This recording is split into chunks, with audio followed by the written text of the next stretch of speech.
মুসলমান বন্ধুগণ, গভীর মনোযোগ, কথাগুলো দিল দিয়ে শোনেন।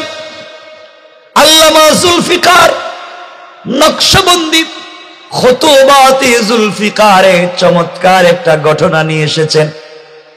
আল্লাহর পয়গম্বর আখিরি জামানার নবী সরকারে কায়নাত রাসূল পাক সাল্লাল্লাহু আলাইহি ওয়াসাল্লাম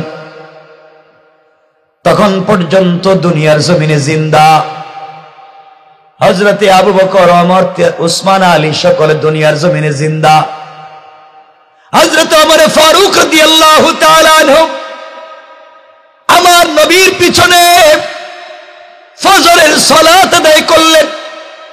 ফজরের সালাত আদায় করে নিজের বাড়িতে গেলেন, নাস্তা করলেন। কথাগুলা মনোযোগ দিয়ে শুনো কি বলতে চাই। নাস্তা করবার পরে আবার তিনি রাসূল পাকের দরবারের দিকে যেতে লাগলেন। নবীজির কাছে যাবেন, কিছু মাসআলা জানবেন, দোয়া নিবেন, এই জন্য বের হলেন। হযরত ওমর ফারুক রাদিয়াল্লাহু তাআলা আনহু কিছু দূর আসার পরে তাকায়া দেখেন চৌরাস্তার মোড়ে একটা যুবক, মুখের মধ্যে সুন্দর দাড়ি, চেহারা লাল হয়ে গিয়েছে, মাটির মধ্যে সিজদায় পড়ে হাউমাউ করে কাঁদতেছে। যুবকের কান্নার কারণে চেহারার মধ্যে কালো দুইটা দাগ পড়ে গিয়েছে। এত বেশি কান্না করে, তার কান্নার আওয়াজে আশেপাশের পশুগুলা গাছের মধ্যে মুখ লাগায় না, গাছের মধ্যে মুখ লাগায় না। সবাই তো আশ্চর্য দুনিয়া। যুবকের আশেপাশে যারা ছিল এত কান্না করে, যুবক কি হয়েছে? হযরত ওমর কাছাকাছি পৌঁছে গেলেন। ওমর তো এমন মানুষ না, কারো কান্না দেখলে ওমরের চোখে পানি আসে না। নবীজি বলেছেন আসাদুহুম ফি আমরিল্লাহি ওমর। ওমর তো শক্ত দিলের মানুষ, কিছু বললেই কান্না আসবে না। এই ওমর আশ্চর্য হয়ে গেলেন, যুবক কেন কান্না করে? যুবকের কান্না দেখে নিজেকে সামলিয়ে রাখতে পারলেন না। যুবকের কাছে গিয়ে জিজ্ঞেস করলেন, বাবা তুমি কেন কান্না করো? তোমার কি হয়েছে? কি অপরাধ করেছ? যুবক বলতেছে, ভাই ওমর রে, অপরাধ অনেক বড় করে ফেলেছি। এই অপরাধের মনে হয় আর কোনো আমাকে মাফের কোনো সুযোগ নাই, এই জন্য কান্না করি। ওমর বললেন, যুবক তুমি আমাকে বলো কি অপরাধ করেছ, আমি তোমার জন্য কোনো ব্যবস্থা করতে পারি কিনা। যুবক বলতেছেন, ভাই ওমর রে, আমার মন বলছে আপনি আমার জন্য কিছুই করতে পারবেন না, এত বড় অপরাধী। ওমর বললেন, কি করতে পারে? তোমার কান্না সহ্য হয় না। আবার যুবক বলছে, ভাই ওমর রে, তুমি কি আমাকে নিয়ে রাসূল পাকের দরবারে যেতে পারবে? আল্লাহর পয়গম্বর রাহমাতাল লিল আলামিন এখন পর্যন্ত দুনিয়ার জমিনে জিন্দা, তুমি কি আমাকে নবীজির দরবারে নিয়ে যেতে পারবে? নবীজির কাছে যদি তুমি আমাকে নিয়ে যাও, আর নবীজি আমার জন্য আল্লাহর দরবারে যদি ক্ষমা চায়, আমার মন বলতেছে রহমতের নবী এখনো পৃথিবীতে বেঁচে আছেন, আমার জন্য আল্লাহর দরবারে যদি একটু সুপারিশ করে, আল্লাহ হয়তো আমার জীবনের গুনাহ মাফ করে দিবেন। কোন সুবহানাল্লাহ।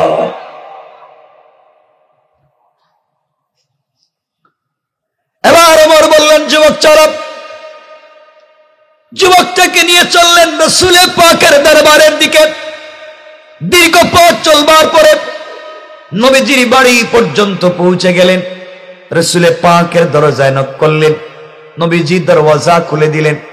ওমর বললেন, ইয়া রাসূলুল্লাহ, ইয়া হাবিবাল্লাহ, পয়গম্বরে আরবি, আমি একজন অপরাধীকে আপনার বাড়িতে নিয়ে এসেছি।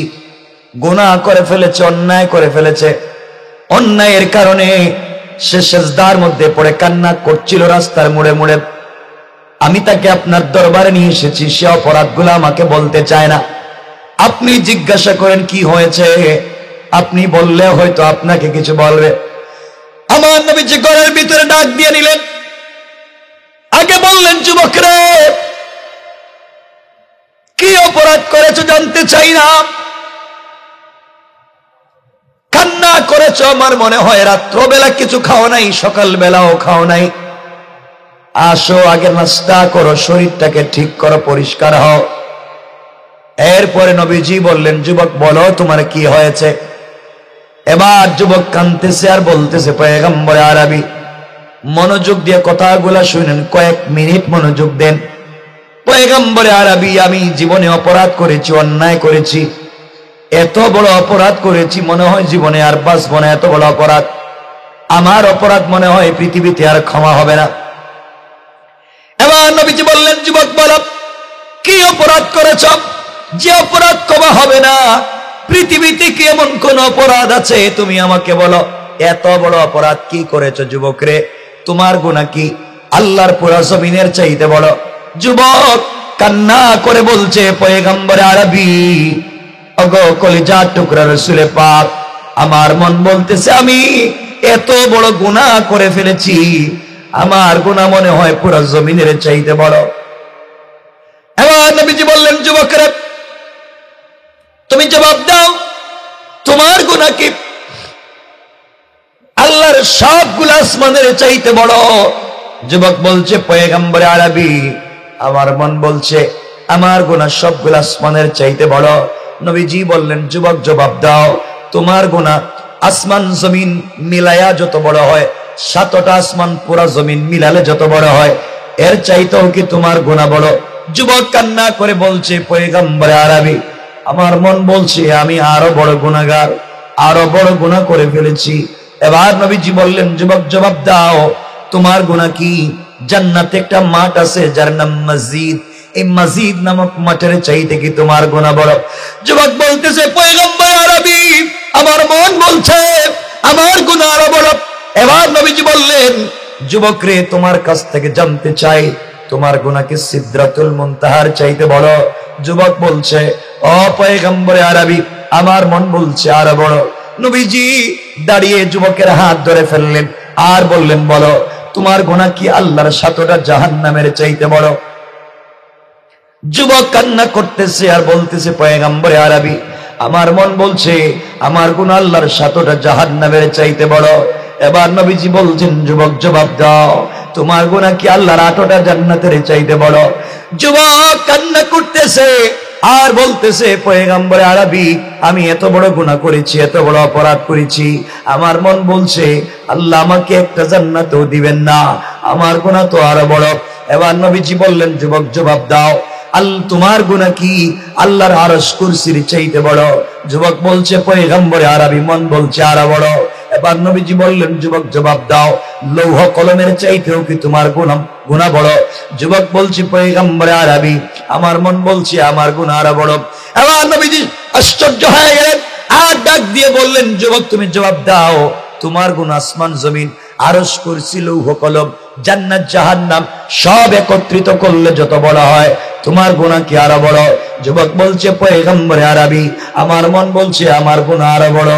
এবার নবীজি বললেন, যুবক তুমি জবাব দাও, আল্লাহ শুরাকা বিল্লাহ, নিশ্চয় তুমি আল্লাহর সঙ্গে কাউকে শরীক করেছো। আল্লাহ বলেছেন, ইন্নাহু মাইয়ুশরিক বিল্লাহ ফাকাদ হারামাল্লাহু আলাইহিল জান্নাহ ওয়া মাওয়াহুন নার ওয়া মা লিয-যালিমিন মিন আনসার। যারা শিরিক করে, শরীক করে, তাদের জন্য জান্নাত হারাম, তাদের জন্য জাহান্নাম ওয়াজিব, তাদের অনন্তকালের ঠিকানা হচ্ছে জাহান্নাম, কোনদিন কোনো সাহায্যকারী পাওয়া যাবে না। যুবক তুমি কি শিরিক করেছো? যুবক কাঁদতেছে আর বলতেছে, পয়গম্বর আরবি, না, আমি শিরিকও করি নাই। নবীজি বললেন, তাহলে জবাব দাও, হাল কাতালতা নাফসা, তুমি অন্যায়ভাবে কাউকে কি হত্যা করেছো? কারণ অন্যায়ভাবে কাউকে হত্যা করা মস্ত বড় অপরাধ। যুবক রে, তুমি কি কাউকে হত্যা করেছো? হুজুর না, আমি কাউকে হত্যাও করিনি, আমি শিরিকও করিনি। ও যুবক, এর চাইতে বড় গুনাহ তো আমার জানা মতে আর নাই। শিরিকও করলে না, কাউকে হত্যাও করলে না, এত বড় গুনাহ হয় কেমনে? যুবক বলতেছে, পয়গম্বর আরবি, আমি হলাম, আমার গুনাহ এত বড়, এত বড়, আপনাকে বললে কষ্ট পাবেন। নবীজি ডাক দিয়া বললেন, যুবক বলে দাও। যুবক ডাক দিয়া বলছে, পয়গম্বর আরবি, আমি হলাম এই মদিনার সবথেকে বড় কাফন চোরা। কিশোর, আপনাদের কষ্ট হইতেছে মনে হয়? 12টা হয়ে গেছে, আমি রাইখা দিব এখন? ভাই আমি রাইখা দিই? আপনাদের তো ব্যবসায় মনে হচ্ছে অসুবিধা হইতেছে। দেখি একটু হাত তুলেন তো, কারা ঘুমাইছেন দেখি। ওরে আল্লাহ রে, হেরা উল্টা দেখি হাত উঠেও ঘুমায়। হেরা আরেকটু জাতি আল্লাহ জানে।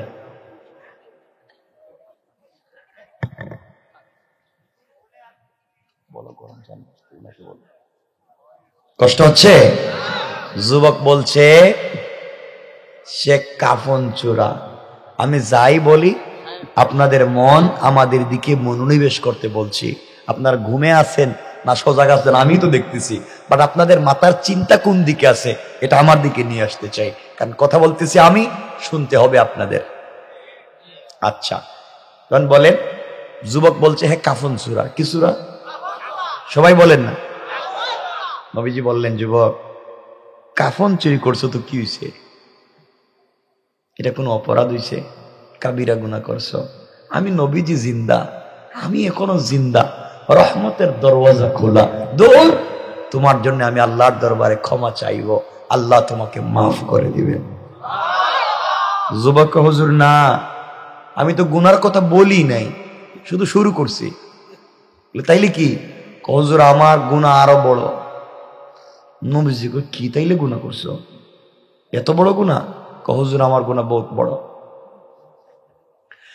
এবার নবীজি বললেন, যুবক বড় কি গুনাহ করেছ? যুবক ডাক দিয়া বলছেন, পয়গম্বরে আরবি, আমি হলাম মদিনার সব থেকে বড় কাফন চোরা। এই মদিনায় যেই ব্যক্তি মারা যায়, মারা যাওয়ার পরে রাত্রবেলা তার গুরুস্থানে গিয়ে কবর খনন করে কাপড়গুলা চুরি করে আনি, এই কাফন চুরি করে বাজারে বিক্রি করি, বাজারে বিক্রি করে যেই টাকা পাই ওই টাকা দিয়ে আমার পরিবার চালাই। পয়গম্বরে আরবি, দীর্ঘদিন থেকে আমি কাজগুলা করে যাচ্ছি, কিন্তু গতকালকে একটা আশ্চর্য ঘটনা ঘটে গিয়েছে। নবীজি বললেন, যুবক জবাব দাও, কি ঘটনা ঘটেছে জবাব দাও।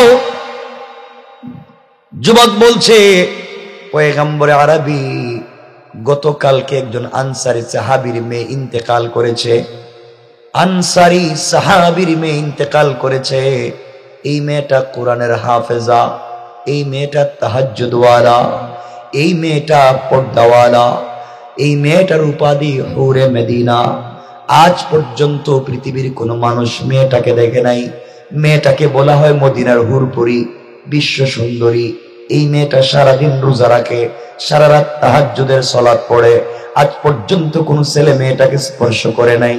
পৃথিবীর ছেলেরা তাকে দেখবার জন্য বড় পাগল, কিন্তু মেয়েটাকে দেখা যায় না। পয়গম্বরে আরবি, মেয়েটা গতকালকে ইন্তেকাল করেছে। ইন্তেকাল করবার পরে তার পরিবার, তার আত্মীয় স্বজন মিলে মেয়েটাকে গোসল করাইয়া, কাফন পরাইয়া, জানাজার নামাজ পড়াইয়া কবরের ভিতরে রেখে দিয়েছে। পয়গম্বর, এই মেয়েটাকে কবরের ভিতরে যখন রেখে দিয়েছে, রাত্র যখন গভীর হয়েছে, আমি আমার চিরাচরিত নিয়ম অনুযায়ী কাফন চুরি করবার জন্য গুরুস্থানে চলে যাই। পয়গম্বরে আরবি গুরুস্থানে যাওয়ার পরে নতুন কবর আমি খনন করতে শুরু করি। কবর খনন করতে করতে কবরের ভিতরে ঢুকে যাই। কবরের ভিতরে গিয়ে এই মেয়ের শরীর থেকে 5টা কাফনের কাপড় চুরি করে মেয়েটাকে উলঙ্গ করে কবরের ভিতরে রেখে দিয়ে আমি কবর থেকে উঠে যাই। পয়গম্বরে আরবি, কবর থেকে আমি উঠে যাব, এমন সময় আমার কানের পর্দায় একটা আওয়াজ চলে এসেছে।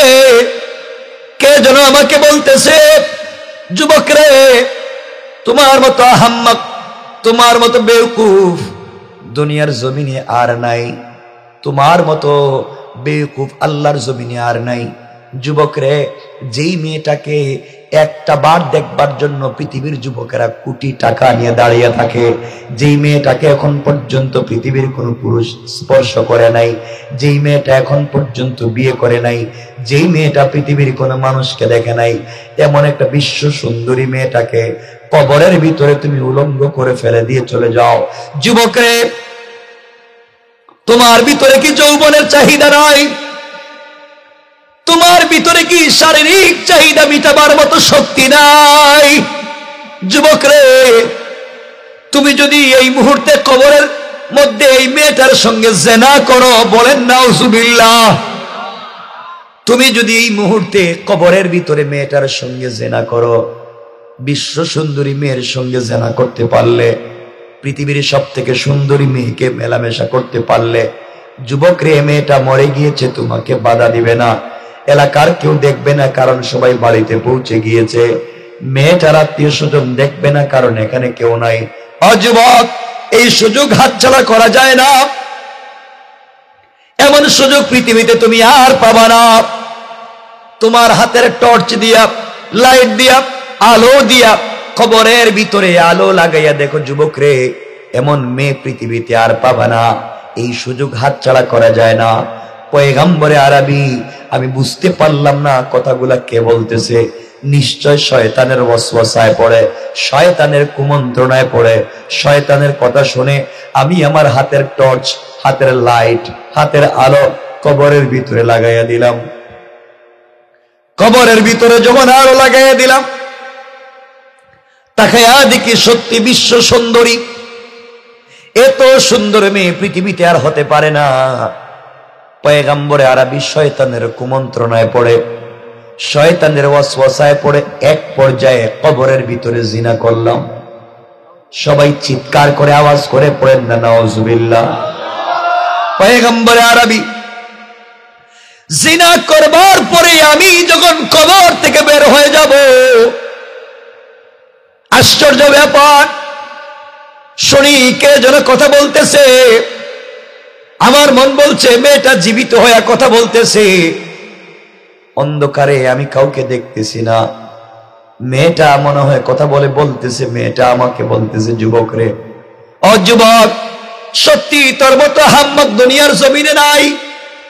তোর মতো বেকুফ আর হতভাগা আল্লাহর জমিনে আর নাই। যুবক রে, তুই কেমনে আমার সঙ্গে নাফরমানি করলে? তুই কেমনে আমার সঙ্গে জেনা করলে? যুবক রে, তোর কি মৃত্যুর ভয় নাই? কবরে যাওয়ার কি তোমার ভিতরে ভয় নাই? কবরে গেলে তুমি আল্লাহর সামনে কি জবাব দিবা? অপরাধীর কি জবাব আল্লাহর সামনে দিবা? যুবক রে, সারা জিন্দেগি নিজের সতীত্বের হেফাজত করেছি।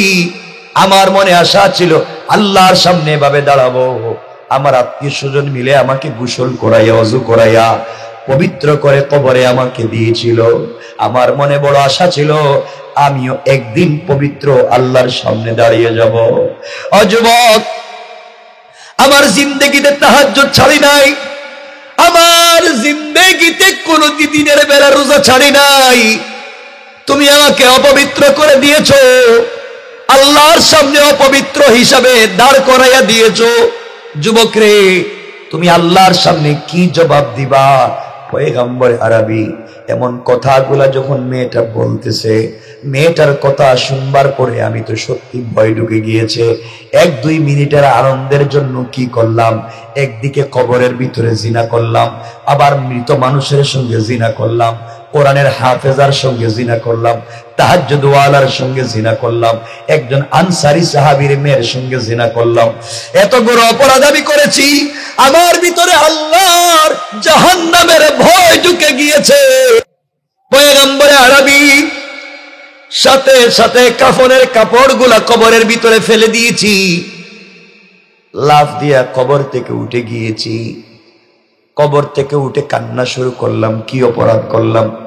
এত বড় অপরাধ কি মানুষ করতে পারে? ও পয়গম্বরে আরবি, আল্লাহর ভয়ে, জাহান্নামের ভয়ে, আযাবের ভয়ে কি করলাম, কি অপরাধ করলাম, কেন করলাম? কান্না করতে করতে সারা রাত কাটাইয়া দিয়েছি। ফজরের পরে আমি চৌরাস্তার মোড়ে সিজদায় পড়ে কাঁদতেছিলাম। ওমর আমাকে আপনার দরবারে নিয়ে এসেছেন। ও পয়গম্বরে আরবি, আমি জানতে চাই, বলেন না আমার মতো অপরাধীকে কি আল্লাহ ক্ষমা করবেন? আমাকে আপনার বাড়ি থেকে তাড়াইয়া দিয়েন না, রহমতের দরওয়াজা থেকে বের করে দিয়েন না। এই দুনিয়ার জমিনে আমার যে আর কেউ নাই, কে আমাকে ক্ষমা করবে? আমি কোথায় যাব? আমার নবী কথাগুলো শুনলেন, চোখের পানি ছেড়ে দিলেন, আর নিজেকে সামলিয়ে রাখতে পারলেন না, দাঁড়িয়ে গেলেন।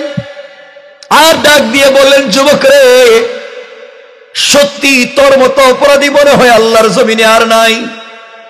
আমার মন বলছে সত্যি তোর মতো অপরাধী আর নাই। একদিকে জিনা করেছো, অপরদিকে কবরের ভিতরে জিনা করেছো, মরা লাশের সঙ্গে জিনা করেছো, তাহাজ্জুদ গুজারের সঙ্গে জিনা করেছো, হাফেজ কোরআনের সঙ্গে জিনা করেছো। এতগুলা জিনা করার পরে, অপরাধ করবার পরে তুমি আমার বাড়িতে দাঁড়িয়ে আছো।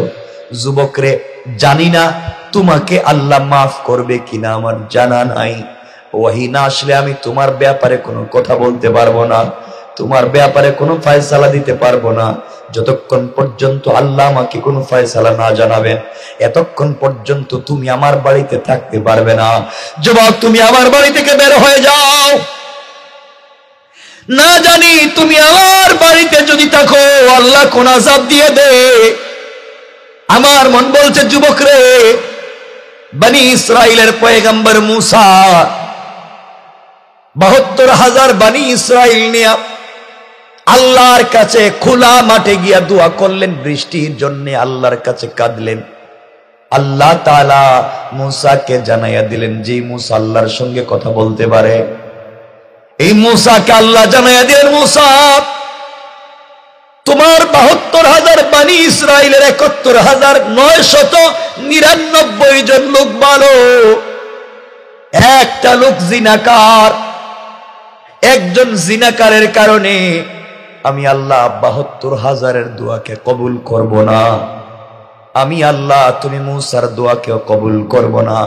ও যুবক, একজন জিনাকারের কারণে আল্লাহ মূসা কালিমুল্লাহর দোয়া পর্যন্ত আটকায় দিয়েছে, ৭২,০০০ মানুষের দোয়া পর্যন্ত বন্ধ করে দিয়েছে। আর তুমি এত বড় গুনাহ করে আমার দরবারে এসেছো। আমার মন বলছে না জানি আল্লাহ কোন আযাব দিয়ে দে। যুবকরে, চলে যাও।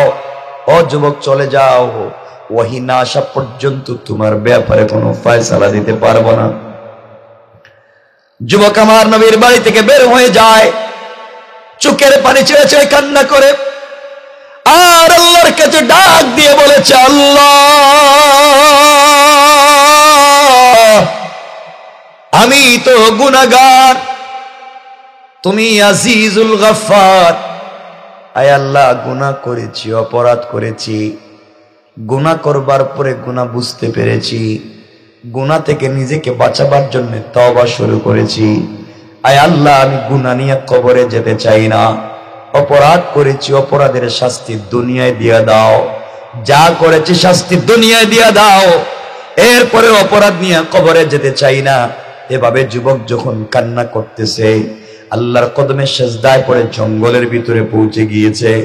জঙ্গলের ভিতরে কান্না করে বলতেছে, আল্লাহ তাআলা আমি সেজদায় পড়ে গেলাম, মাথা উঠাবো না। এভাবে যদি বছর চলে যায়, আমি মরে যেতে পারি, পৃথিবীর কোনো খাবার মুখে দিব না। আমি যদি মরে যাই, সেজদার থেকে মাথা উঠাবো না যতক্ষণ পর্যন্ত তুমি আমাকে ক্ষমা করবে না। আয় আল্লাহ, কলিমার সঙ্গে আমার মতটা দিয়ে দিও, আমি জাহান্নাম থেকে বাঁচতে চাই।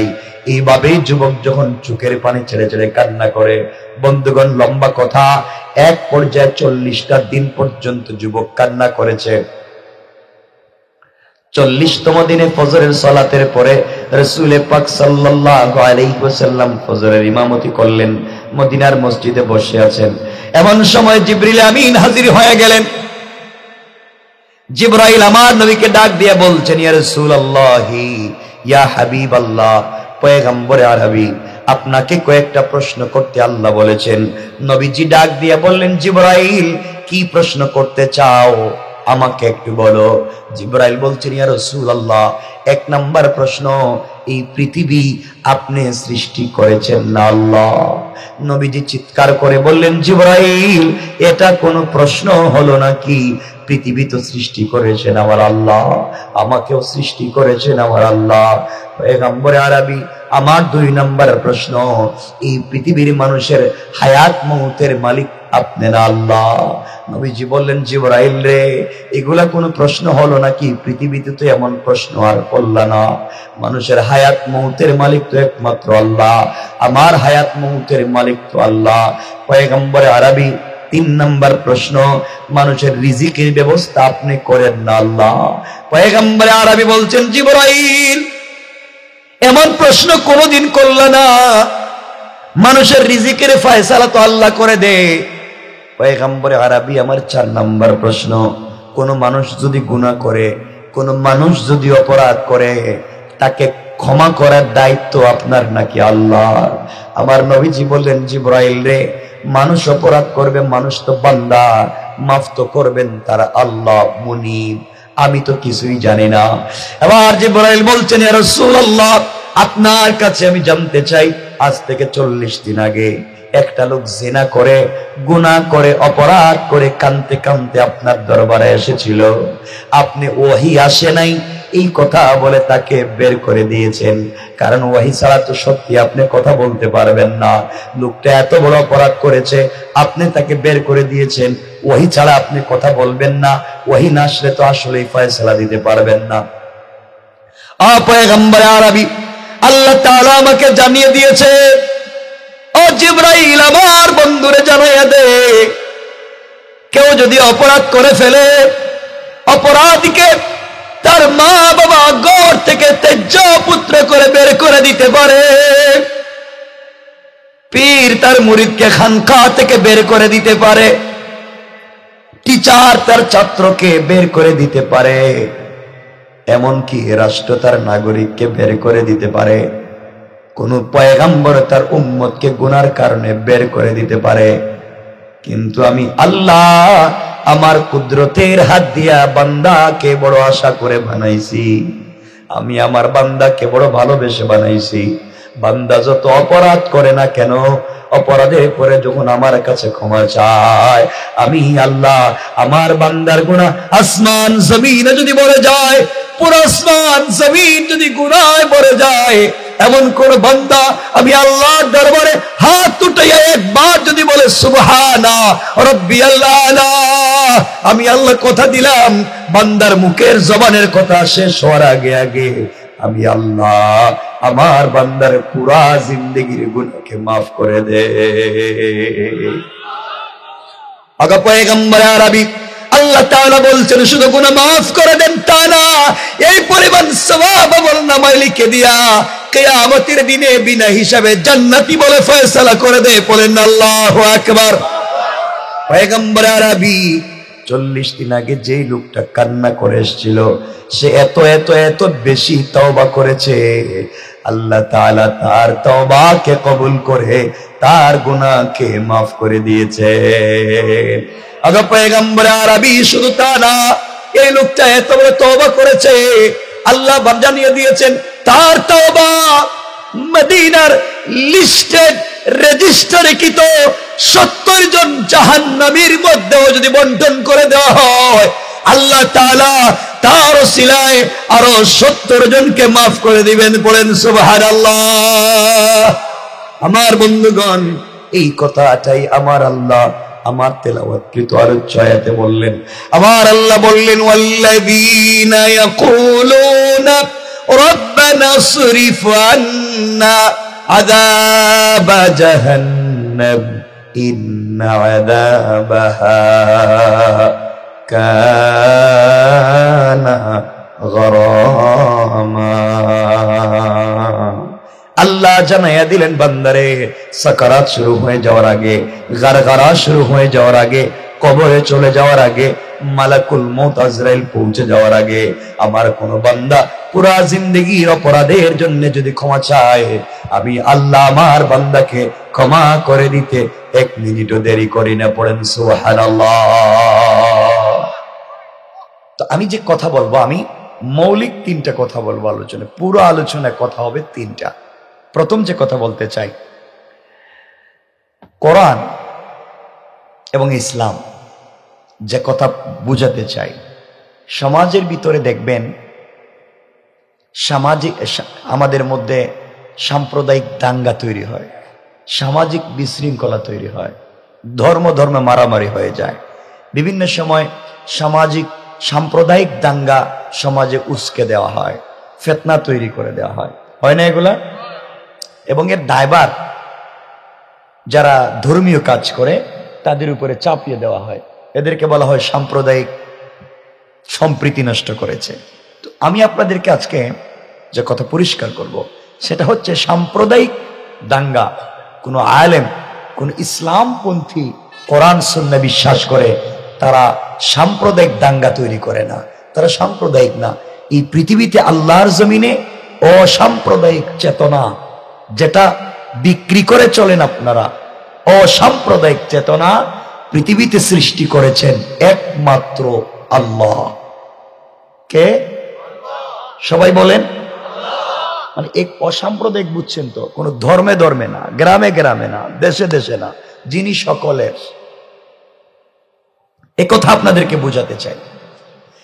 আল্লাহ বলেছেন তিনি হলেন রব্বুল আলামিন, সকলের রব। আল্লাহ আসমানের রব, জমিনের রব, আরশ, কুরসি, লৌহ কলম, জান্নাত, জাহান্নাম, জিন্নাত, ইনসান, ফেরেশতা, সকলের রব কে? সকলে বলেন। আল্লাহ যদি সকলের রব হয়, মানুষের রব কে? মুসলমানদের রব কে? হিন্দুদের, খ্রিস্টানদের, ইহুদিদের, বৌদ্ধদের, সকল ধর্মের রব আল্লাহ। আল্লাহ সকল ধর্মের রব। যে আল্লাহ আমাকে যে সূর্যের আলো দিচ্ছেন, হিন্দুদেরকে একই সূর্যের আলো দিচ্ছেন। আমাকে যে আল্লাহ যে অক্সিজেন দিচ্ছেন, ভিন্ন ধর্মের মানুষকে একই অক্সিজেন দিচ্ছেন।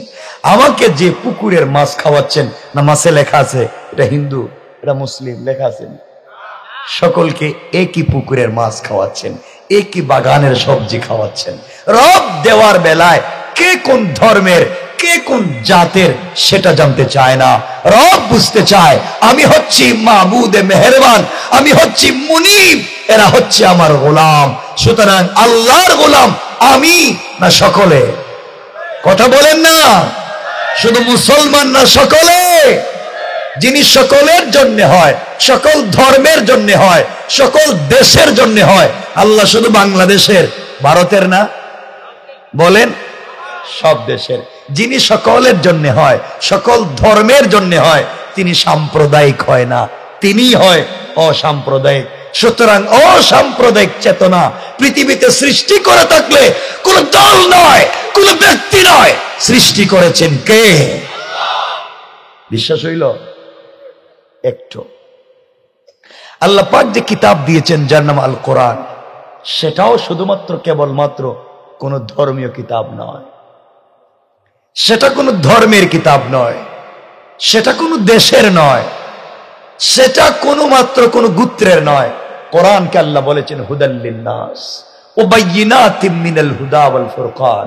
কোরআনকে বলেছেন হুদাল লিল আলামিন, গোটা সৃষ্টির হিদায়াত, গোটা মানব জাতির হিদায়াত আল কোরআন। আল কোরআন যেভাবে মাদ্রাসার একজন শিক্ষককে হিদায়াত দিতে পারে, কোরআন সেভাবে ইউনিভার্সিটির একজন টিচারকে হিদায়াত দিতে পারে। কোরআন যেভাবে মসজিদের ইমামকে হিদায়াত দিতে পারে, কোরআন এভাবে হিন্দুদের পুরোহিতকে হেদায়েত দিতে পারে। কোরআন একজন মুসলমানকে হেদায়েত দিতে পারে। কোরআন ইহুদি, বৌদ্ধ, খ্রিস্টান সকলকে হিদায়েত দিতে পারে। এজন্য কোরআন শুধু মুসলমানদের কিতাব নয়, কোরআন সকল মানুষের হিদায়েতের কিতাব। কথা বলেন না কেন? আল্লাহ কার? কথা কইন না। আল্লাহ কার? কোরআন সকলের। দেখেন, কোরআন হচ্ছে কিতাবুল্লাহ, কোরআন হচ্ছে কালামুল্লাহ। আমি সকলের, আমার কালাম সকলের। এখন এই কালাম যার কাছে দিলেন, তিনি কি সাম্প্রদায়িক নবী না কেমন নবী? রাসূল পাক সাল্লাল্লাহু আলাইহি ওয়াসাল্লামকে আল্লাহ বানিয়েছেন রাহমাতাল লিল আলামিন। সুবহানাল্লাহ। গোটা আলমের রহমত, গোটা সৃষ্টির রহমত। আমার নবী মুসলমানদের জন্য রহমত, আমার নবী ইহুদি, বৌদ্ধ, খ্রিস্টান সকলের জন্য রহমত। যদি নবী সকলের জন্য রহমত না হতেন, আল্লাহর জমিনে বদমাইশি, নাফরমানি করে, অন্য ধর্ম, মূর্তি পূজা, পাথর পূজা করে এই জমিনে আল্লাহ কাউকে থাকতে দিতেন না। সুতরাং রাসূল পাক হচ্ছেন রহমত, সকলকে রহমতের চাদর দিয়ে রেখেছেন। তোমরা হিদায়াতের দরজায় আসো, তোমরা কোরআনের দরজায় আসো, সব দলমত ভুলে যাও, একমাত্র আল্লাহর তাওহীদে বিশ্বাস করো আর রাসূলের রিসালাতকে বিশ্বাস করে সকলে মিলে একসাথে জান্নাতে চলে যাও। সুবহানাল্লাহ। সুতরাং জান্নাত সকলে যাওয়ার অধিকার আছে না নাই? যেতে হলে যে কোনো সার্টিফিকেট নিয়ে যেতে পারবেন না, যে কোনো পাসপোর্ট নিয়ে যেতে পারবেন না।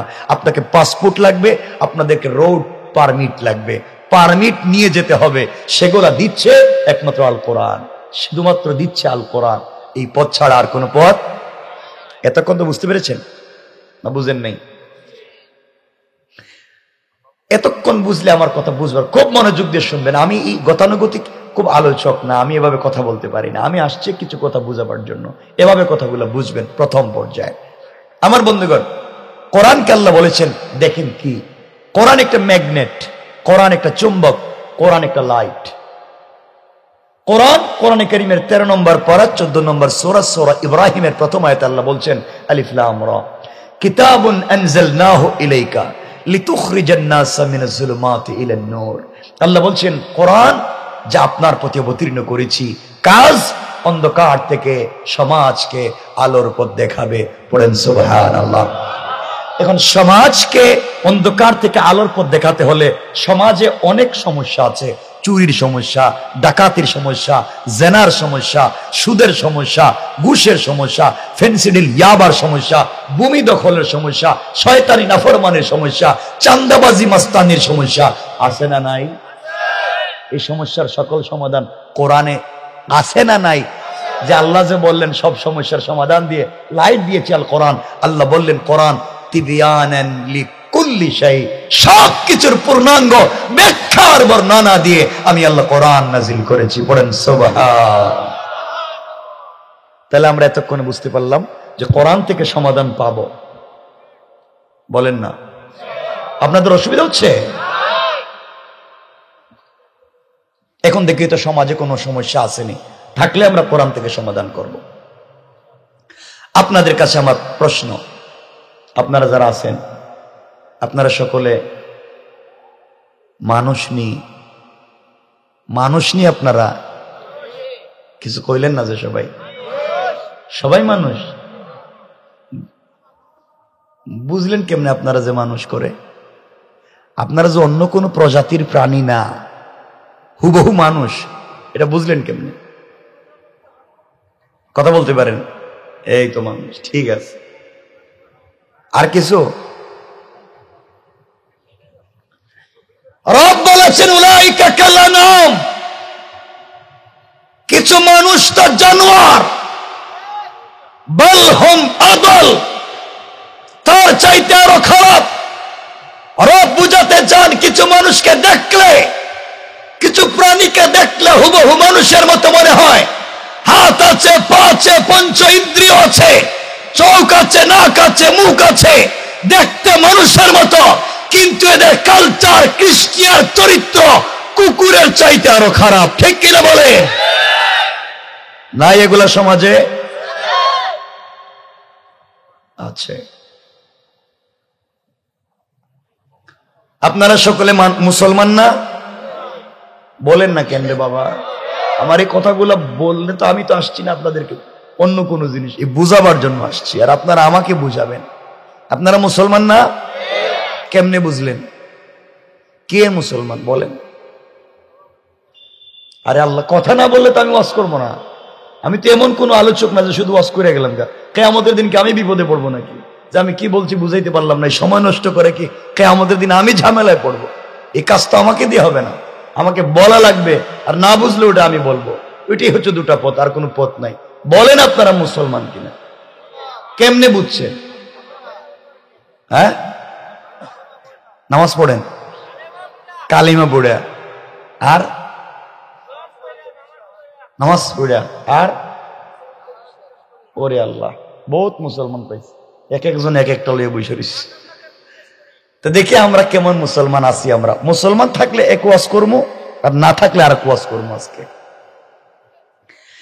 এই যে আপনারা বলছেন আপনারা নামাজ পড়েন, আপনারা ঈমান এনেছেন, আপনারা মুসলমান, আল্লাহর পয়গম্বরকে আল্লাহ বলেছেন, পয়গম্বরে আরবি, অনেক লোক আছে আপনার পিছনে সালাত পড়ে, মাঝে মাঝে আযানও দেয়, মাঝে মাঝে ইকামতও দেয়, আপনার মতো দাড়িও রাখছে, আপনার মতো জুব্বাও পড়ে, আপনার মতো পাগড়িও পড়ে, আপনার সঙ্গে দাওয়াতও খেতে যায়, 5 ওয়াক্ত আপনার পিছনে নামাজ পড়ে, আপনার হাত ধরে ঘুরে বেড়ায়।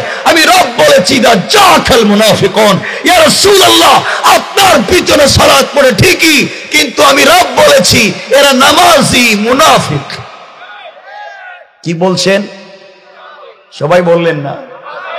নামাজি, নামাজি।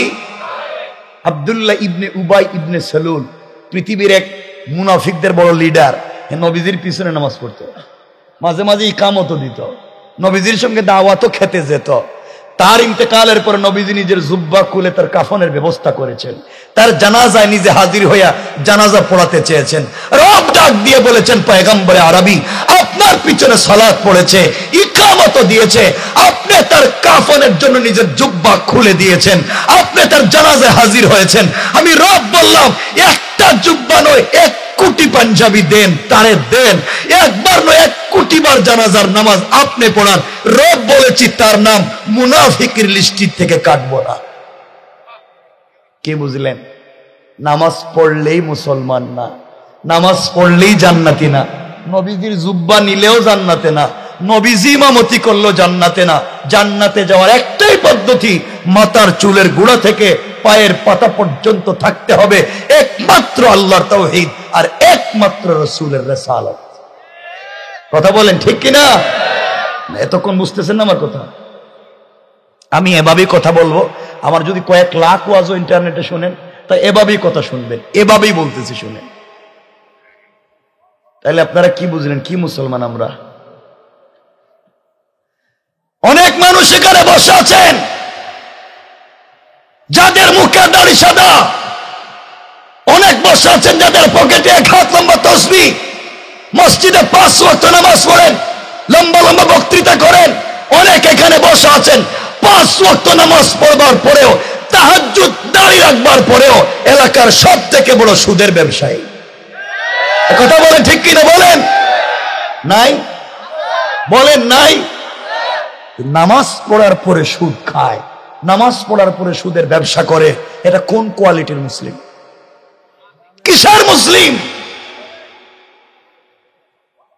যে নামাজের পরে সুদের ব্যবসা করে? সে তার মায়ের সাথে জিনার মতো অপরাধ করে। যে নামাজের পরে সুদের কারবার করে, সে আল্লাহ এবং তার রাসূলের বিরুদ্ধে যুদ্ধের মতো অপরাধ করে। এত বড় শয়তানি নাফরমানি করবার পরে মাথায় টুপি দিয়া আর দাড়ি রেখে মসজিদে মুসল্লি সেজে লাভ নাই। এরা মুসলমানদের সমাজে বসবাসের ন্যূনতম অধিকার নাই। কথা বলেন ঠিক না? বলেন আসেনি এগুলো এলাকায়? সুদের ব্যবসা আসেনি? এখানে কেউ আসেননি? নাই মনে হয়। থাকলে একটু হাতটা দেখান তো দেখি, কে আছে সুদের ব্যবসা করে? নাই। সেটা বলিয়া উলিয়া মনে হইতেছে, খুব বলিয়া উলিয়া, ভদ্র ছেলে মেয়ে।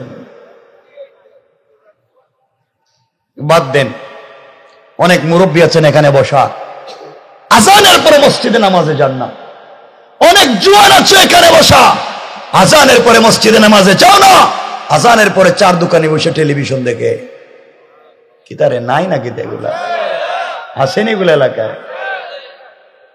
আপনি যে বললেন আগে মুসলিম, কালিমা পড়ছেন, তো কালিমার টাকা যা কি ছিল, চাহিদা কি ছিল, আর পড়ছেনটা কি?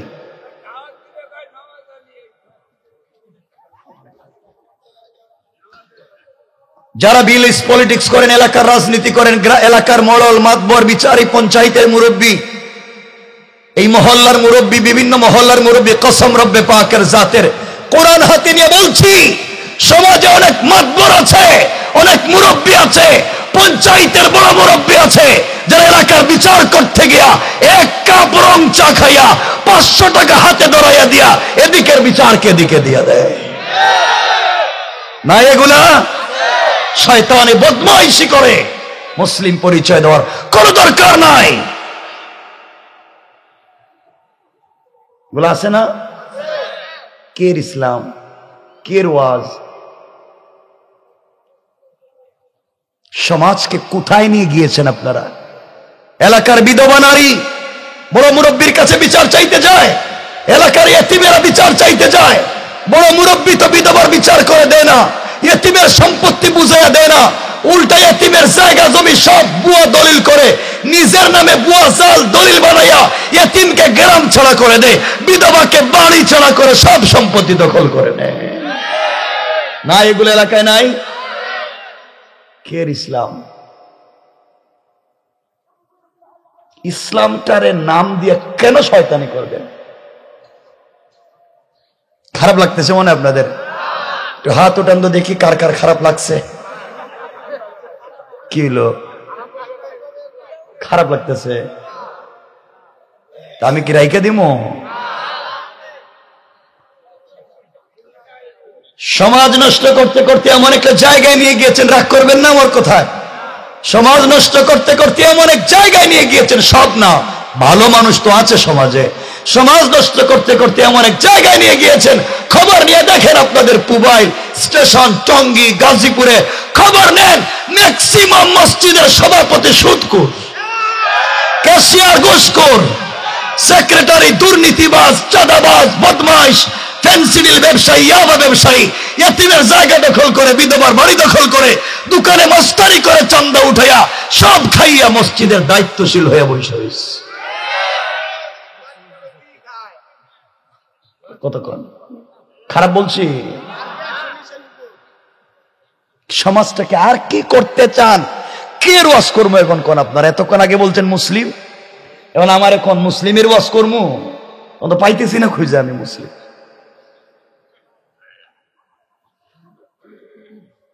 সমাজকে আর কেমনে নষ্ট করলে খুশি হবেন আপনারা? কষ্ট পাইলেন? আল্লাহ আমাদেরকে হেফাজত করুন। আসতে কইলেন যে আপনারা যে ভাব ধরেন এখন কি নামাজি হয়েছেন আল্লাহ আল্লাহ। বাচ্চারা এই যে পিচি পিচি কিছু বাচ্চা আছে, এরা মসজিদে নামাজে যায়, আর কিছু মুসল্লি আছে এদেরকে বাইর করে দেয়। এগুলো আসেনি আপনাদের মোবাইলে? বাইর করে দেয়। বাচ্চারা মসজিদে নামাজে যায়, মুসল্লিরা বাইর করে দেয়। হয়ে যাও ছেলে, তোর বাপরে জীবনে মসজিদে দেখলাম না, তোর দাদারেও জীবনে মসজিদের আশেপাশে দেখলাম না, তুই এমন নামাজ এসে বাইর কয়নি এগুলা? কয় একটু পিছনে যা। বাচ্চা এক কাতার পিছনে গেছে, আরেক মুসল্লি এসে কয় ছেলে আরেকটু যা, গেছে আরেকটু পিছনে, আরেকজন এসে কয় আরেকটু যা, গেছে আরেকটু পিছনে। বাচ্চা যাইতে যেতে গেছে বারান্দা, দূর জীবনের মসজিদে আইতাম না, বাইর করে দেয়। আসেনি এগুলা? আর কথা কন না কেন আমি বুঝি না। এমনি যারা বসছেন তাই তো এমনি বসছে কথা বলার জন্য, কিছু বলতে চাই না, তাও যদি কথাবার্তা না বলেন। আসেনি এগুলা? বৈশা রয়েছেন, বৈশা থাকেন, একজন উঠবেন তো খবর আছে। এমনি আজরাইল আশেপাশে ঘোরাঘুরি করতেছে, কারে কোনো থাপ্পড় দিয়ে ভালায় দেয়, এটা কোন খবর রাখেন আপনারা? বসেন, বৈশা রয়েছেন, বসেন, কথাগুলো শুনে যান। আসেনি? আসেনি এমন এলাকার মুসল্লি? এখন আমারে বলেন, বাচ্চাদেরকে মসজিদ থেকে বাইর করেন কে? কেন বাইর করেন? হ্যাঁ, ইসলামের জ্ঞান নাই। ভাই কইছে ইসলামের জ্ঞান নেই জন্য বাইর করে দেয়। আর কেন বাইর করেন কোন? আচ্ছা, বাইর করেন কেন? এটা কোন? দুষ্টামি করে, আর কি করে? চিল্লা চিল্লি করে, আর পাড়া মারে, আর কি করে? হাসে, আর কি করে? দৌড়াদৌড়ি করে, আর কিছু? দৌড়াদৌড়ি করে, মারামারি করে, চিল্লাচিল্লি করে, পাড়াপাড়ি করে, সব ঠিক মানছি, তো বাইর করে দিতে কইছে কেডা? কথা কয় না। এবার বাইর করে দিতে কইছে কে? তো বাইর করলেন, বাইর করলেন কেন? শোনেন, এই বাচ্চা 10 বছরের বাচ্চা মসজিদে নামাজে গিয়েছে, আপনি তাকে কেন আল্লাহর ঘর থেকে বের করে দিবেন? কে বলেছে? মুরব্বী 8-10 বছরের বাচ্চা মসজিদে নামাজে গিয়েছে, আর আপনি তো 8-10 বছর বয়সে যাত্রা গানের সিনেমা হলে ছিলেন, যাত্রা গানের সিনেমা হলে ছিলেন, ঠিক কিনা বলেন? এই বাচ্চা গিয়েছে, আপনি বাইর করে দেন। এই বাচ্চা তো সিনেমা দেখতে যায়নি, মস্তানি করতে যায়নি, এই বাচ্চা তো গাজার আড্ডায়, ফেন্সিডিলের আড্ডায় যায়নি, আল্লাহর ঘরে এসেছে। কথা বলেন না কেন? মারামারি করুক, আজকের থেকে বাচ্চারা মসজিদে যাবে, পুরা এলাকার বাচ্চাদেরকে মসজিদে দিবেন, কিছু কয় না কেন? আরে আমরা তো ভয় পাচ্ছি, রাসূল হাদিসে বলছেন ভয় পাচ্ছি পরবর্তী প্রজন্ম নামাজি হবে কিনা, কারণ মসজিদ চিনবেই না। সকালে ঘুম থেকে উঠে প্রাইভেট শুরু, রাত ঘুমাতে পর্যন্ত প্রাইভেট পড়ে, শুক্রবার পর্যন্ত স্কুল খোলা থাকে, বাচ্চা তো মসজিদই চিনবে না কয়েকদিন পরে। আর এই বাচ্চা মসজিদে নামাজে যায়, আপনি বাইর করে দেন। আজকের থেকে পুবাইল স্টেশন, এই এলাকার সব বাচ্চারা মসজিদে নামাজে যাবে। যে না কোন যাবে? সবাই বলেন যাবে, সবাই বলেন যাবে। যাবে না। বাচ্চারা মসজিদে নামাজে যাবে, নামাজি গিয়ে দৌড়াদৌড়ি করবে, দরকার হলে চিল্লাচিল্লি করবে, দরকার হলে মসজিদের ফ্যান ভাঙ্গা ফালাই দিবে, দরকার হলে মসজিদের গ্লাস ভাঙ্গা ফালাই দিবে, দরকার হইলে মুসল্লিদের লঙ্গি ধরে টানবো, দরকার হইলে ইমামের পায়জামা ধরে টানবো, তাও বাচ্চা মসজিদে যাবে। বলেন যাবে? এরপরে বাচ্চা মসজিদে যাবে। আমরা এটা চিন্তা করব, হারাম জায়গায় না গিয়ে আল্লাহর ঘরে গিয়েছে, আল্লাহর ঘরে গিয়েছে। ঠিক কিনা বলেন? তাই করে দিন। বাচ্চা চিল্লাবে না তো কি করবে? ও তো চিল্লাবো, তো বাচ্চা। আর চিল্লাবার কাজ তো আপনারা করে দেন, সব বাচ্চারা পিছনে জমা করে দেন। যখন বাচ্চা 15-20টা এক জায়গায় জমা হয়, তখন এই এলাকায় শয়তানার আসে না, এরা নিজেরাই কাজ সাইরা ফেলায়। তো আপনারা এদেরকে জমা হইতে দেন কেন? আপনারা যদি 2 জন মুরব্বীর চিপায় একটা বাচ্চারে ঢুকাইতেন, আরো 2 জনের চিপা আরেকটারে, আরো 2 জনের চিপা আরেকটারে, তাহলে ওরা জমা হইতে পারতো না। এই কাজ করেন না কেন আপনারা? এই কাজ করেন না কেন? আপনারা তো এইটা পারবেন না। আপনারা পারবেন ভাব ধরে মাস্তানের মতো চেয়ারে বসে নামাজ পড়তে। মসজিদে চেয়ারের অভাব নেই, আল্লাহ জানে এলাকা আছে, এটাও আছে। আমি কোন ওয়াজ করবো আজকে? আরাম কইরা বসছে, চেয়ারে আসেনি মসজিদে, চেয়ারে বসে নামাজ চলেনি। কে পড়ে মসজিদে চেয়ারে নামাজ? এরা কেমনে যায় মসজিদে? হাইটা। আবার কোন তো কেমনে যায়? সবাই বলেন তো, হাইটা যাইতে বসে কেন? ওমা, এটা কোন কথা কইলেন? হাইটা যাইতে বসে কে? যে বেচা মাজায় বেতাতে হাঁটলো কেমনে, সেইটা তো জানেন না। হাঁটতে পারে, বউ বাচ্চা নিয়ে মার্কেটে দৌড়তে পারে, মসজিদে গেলে তোমার চেয়ার লাগে কেন? কথা বল।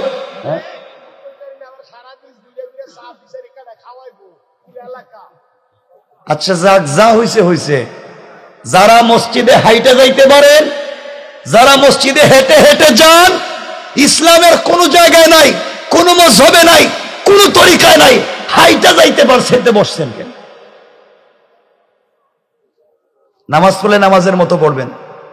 মসজিদে গিয়ে আল্লাহর সামনে মাস্তানদের মতো পা লম্বা করে ভাব ধইরা বইছেন না। আল্লাহ কই কিও বাটপার, পাবলিক রে ভাব ধরতে তো আমার সামনে এসে হেলান দিয়ে বসছ। বাদ দিয়ে দেও, ভালো হয়ে যাও। অরিজিনাল ডাক্তার যদি বলে হাঁটুতে সমস্যা, কোমরের সমস্যা, বাল্ব, লিভার, লাংস সব তোমার গেছে গা নষ্ট হইয়া, সব মানছি, তাইলে ডাক্তার বলবে রুকু সেজদা দিলে প্রবলেম, 100% ডাক্তার বলবে। কিন্তু আমরা তো তোমাকে, ডাক্তার তো দাঁড়াতে প্রবলেম বলেনি, কোনো ডাক্তার তো বলবে না দাঁড়াইলে সমস্যা, ডাক্তার বলবে রুকু সেজদা দিলে সমস্যা। তাহলে আপনি নামাজের যে অংশ দাঁড়াতে হয় দাঁড়ান না কেন? সূরা কেরাতের সময় দাঁড়ান না কেন? সূরা কেরাত চলবে, আপনি দাঁড়িয়ে থাকবেন। শুধু রুকু সেজদার সময় বসবেন, বসে রুকু সেজদা ইশারায় করবেন। ঠিক আছে তো? তাও যে বসবেন চেয়ারে না, হেলাইন দিয়ে না, ভাব ধরে না, বসবেন টুলে। কিসে বসবেন? টুলে। টুল চিনেননি আপনারা? সবাই বলেন, টুলে বসলে কি হেলাইন দেওয়া যায়? তার ভাব ধরতে পারবেন না মসজিদে গেলে। খুব টুলে গেলে হেলানো নাই। আর ডাক্তাররা বলবে আপনি নামাজ পড়লে পিঠকে সোজা রাখবেন, আর পিঠ সোজা রাখবার পদ্ধতি হচ্ছে টুল। হেলান দেওয়ার কোনো সুযোগ নাই, টুলে ভাবে নামাজ পড়বেন। ঠিক আছে না ইনশাল্লাহ? এই তো হয়ে গেল। কে চেয়ার? সব চেয়ার বাইর করে জ্বালাই দিবেন মসজিদ থেকে। চেয়ার নিয়ে বসে নামাজ পড়ে আল্লাহর সামনে বসে ভাব ধরেন, লজ্জাও করে না। নামাজে যাই আমরা যেভাবে বসি, নামাজে তাশাহুদের শুরুতে আমরা কি পাবলিকের সামনে এভাবে বসি? এর অর্থ হলো তাজিম। রবের সামনে গিয়েছি, ভাব ধরে বসতে পারবো না, একবারে হাত পা ভাঙ্গা খুব খুশু হুজুর সাথে বসি, কারণ রবের সামনে আসছি, এটা না? তাহলে তুমি কেমনে ভাব ধরে চেয়ারে বসে থাকো? কষ্ট পাইলেন মনে? আমার কোথায় হাত দেখান তো দেখি, কারা কারা কষ্ট পাইছেন না? আরে পাইছেন না কইছে কারা কারা? মাশাআল্লাহ, কেউ পাইছে না দেখছি। ঠিক আছে, ওয়াজ বুঝছেন তো? এতক্ষণ বুঝছেন তো? ফিতনা করবেন না। এরপরে কিছু যারা ফ্যাক্টরিতে কাজ করে, স্কুল কলেজ ইউনিভার্সিটিতে পড়ে, কিছু ছেলেবেলা আজকে নতুন মসজিদে নামাজে যায়, নামাজি হয়েছে, অজু ঠিক নাই, প্যান্ট ঠিক নাই, পায়জামা ঠিক নাই, নতুন মসজিদে নামাজে যায়, হয়তো অজু করতে পারে না, প্যান্ট ঠিক মতো কোন জায়গায় পড়তে হবে জানেই না, নতুন নামাজি শুরু হয়েছে, কিছু মুসল্লিদেরকে নিয়ে টিটকারি করে, দেখছো কোন জায়গায় ধরা খাইছে, আর এখন নতুন নামাজি হইছে। করে না টিটকারি? কেন রে বাবা এগুলো করেন? তাকে কাছে আসতে দেন, বুকের সঙ্গে জড়াইয়া ধরেন, আরো কাছে আসতে দেন, তাকে দিনটা বুঝাও। একদিন দিন বুঝতে বুঝতে তোমার আমার সাথে ভালো মানুষ হয়ে যাবে ইনশাআল্লাহ। হবে না ইনশাআল্লাহ? আল্লাহ কবুল করে, বলেন আমিন। এই যে এতক্ষণ কথা বললাম, আপনারা বলবেন বুয়া মনে হয় সব কথা বলছি। আমি দুটো হাদিস বলে আমরা আলোচনাকে সংক্ষেপ করব। একটা হাদিস, নবীজি সাল্লাল্লাহু আলাইহি সাল্লাম আসরের নামাজের ইমামতি করতেছেন মসজিদে নববীতে। আসরের নামাজ ফরজ কয় রাকাত? সবাই বললেন না? 4 রাকাত। 3 রাকাতের ইমামতি করছেন ঠিক মতো। 4 নাম্বার রাকাতের প্রথম সেজদাও দিয়েছেন ঠিক মতো। দ্বিতীয় সেজদায় গিয়া নবীজি আর উঠেন না। আধা ঘন্টা সময় চলে গেছে, নবীজি সেজদায় উঠেন না। সাহাবায়ে কেরাম চিন্তা করলেন, নবীজি আল্লাহ জানে কি হইল, আছেন নাকি ইন্তেকাল করেছেন, সেজদার থেকে উঠেন না কেন? দীর্ঘ আধা ঘন্টা পরে নবীজি সেজদার থেকে উঠলেন, সালাম ফিরালেন, নামাজ শেষ হলো। সাহাবায়ে কেরাম বলছেন, ইয়া রাসূলুল্লাহ, আজকের থেকে কি আমরা আসরের নামাজের দ্বিতীয় সেজদা এভাবে আধা ঘন্টা লম্বা করব? নবীজি বললেন, না রে, আমি কেন লম্বা করছি এটার ঘটনা তোমরা জানো না। এই বলে রাসূল বললেন, শোনো, আমি যখন নামাজের সেজদায় চতুর্থ রাকাতের দ্বিতীয় সেজদায়, তখন আমার নাতি হাসান ও আমার কাদের উপরে উঠা আমার পিঠে বৈশা 2 পা আমার 2 দিকে দিয়া আমার চুল রে এইভাবে ধইরা গুড়া দৌড়ায়, গুড়া। আল্লাহু আকবার কি পকেটে রাখবেন নাকি? তা নবীজি বলছেন, আমি নামাজের সেজদায় ইমামতি করি, আর হাসান আমার পিঠে উঠে 2 পা 2 দিকে দিয়ে আমার চুলে ধরে ঘোড়া দৌড়ায়। নবীজি বললেন, এখন চিন্তা করলাম, যদি ওরে নামাই আমি সেজদা থেকে উঠি, আর ও যদি ভয় পাইয়া মসজিদে বাইরে চলে যায়, আর আল্লাহ যদি বলে, কি ও রাহমাতাল লিল আলামিন, আপনার পিঠে আমার এক বান্দা বসছে, তাও সহ্য হইল না, বাইর করে দিলেন আপনি আমার ঘর থেকে, এই ইজাজত পারমিশন কে দিয়েছে? আমি তো বিপদে পড়ে যাব, রব যদি অসন্তুষ্ট হয়ে যায়। এজন্য আমি চিন্তা করলাম, যতক্ষণ ভাল লাগে ততক্ষণ থাকো, ও নামলে আমি উঠবো, বাকি আল্লাহর কাছে আমি মাফ চেয়ে নিব। ও সাহাবীরা, এইভাবে যখন নামাজ শেষ করলাম, সালাম ফিরানোর পরে জিবরিল আমিন আমাকে এসে বলছেন, ইয়া রাসূলুল্লাহ, আপনি নামাজের সেজদায় হাসান আপনার পিঠে খেলাধুলা করে, আর রব আরশে আজিম থেকে আপনার এই অবস্থা দেখে হাসতেছেন। ইসলামের সৌন্দর্য ছিল কোথায়, আর আপনারা নিয়ে গিয়েছেন কোথায়? কষ্ট পাচ্ছেন আমার কোথায়? পারবেন তো ইনশাআল্লাহ? এভাবে পারবেন তো ইনশাআল্লাহ? শুধু শবে বরাতের রাত্রে না, শবে কদরের রাত্রে না, সব সময় বাচ্চারা মসজিদে যাবে, শুধু জুমার দিন না, সব দিন যাবে। নামাজি নাই, আপনারা নামাজি তো শুরু করি আমরা মরার সময়। আল্লাহ কই, কি ও সারা জীবন শয়তানি করছো, এখন চলে না কোনো মেশিন, এখন ভাঙ্গা মেশিন নিয়ে আমার কাছে আইছো, কোনো মেশিনে কাজ করে না। এখন কয় আমি গুনাহ বাদ দিয়ে দিছি। আল্লাহ করে, তোর গুনার মেশিনে তো বাদ হয়ে গেছে গা। কথা বল না কেন? আল্লাহর কাছে ভাব ধরেন, মনে আল্লাহ কিছু জানে না। ঠিক আছে, এতক্ষণ কথা বললাম, আরো অনেক কথা ছিল সামাজিক অবক্ষয়, লম্বা করতে চাই না। এখন সংক্ষেপ করে সমাধানের পথ এবং পদ্ধতি বলে দিই, মনোযোগ দিয়ে শুনেন। এগুলো হচ্ছে সামাজিক অবক্ষয়, বাঁচা লাগবে না, বাঁচা লাগবে না, বাঁচার পথ এবং পদ্ধতি। এখানে কেউ আসেননি গাঁজা খান? গাঁজা টাজা খাওয়া আসেনি কেউ? ভালো দেখতেছি সব। ফেন্সিডিল খাও কেউ আসেনি? ইয়াবা আসেনি প্যাকেটে কারো? সব ভালো মানুষ দেখা যায়। দেখি আজকে ওয়াজে আমরা কেমন লোক পাই। এখন আমরা শিখব এই সমস্যার সমাধানের পথ এবং পদ্ধতি, বলেন ইনশাআল্লাহ।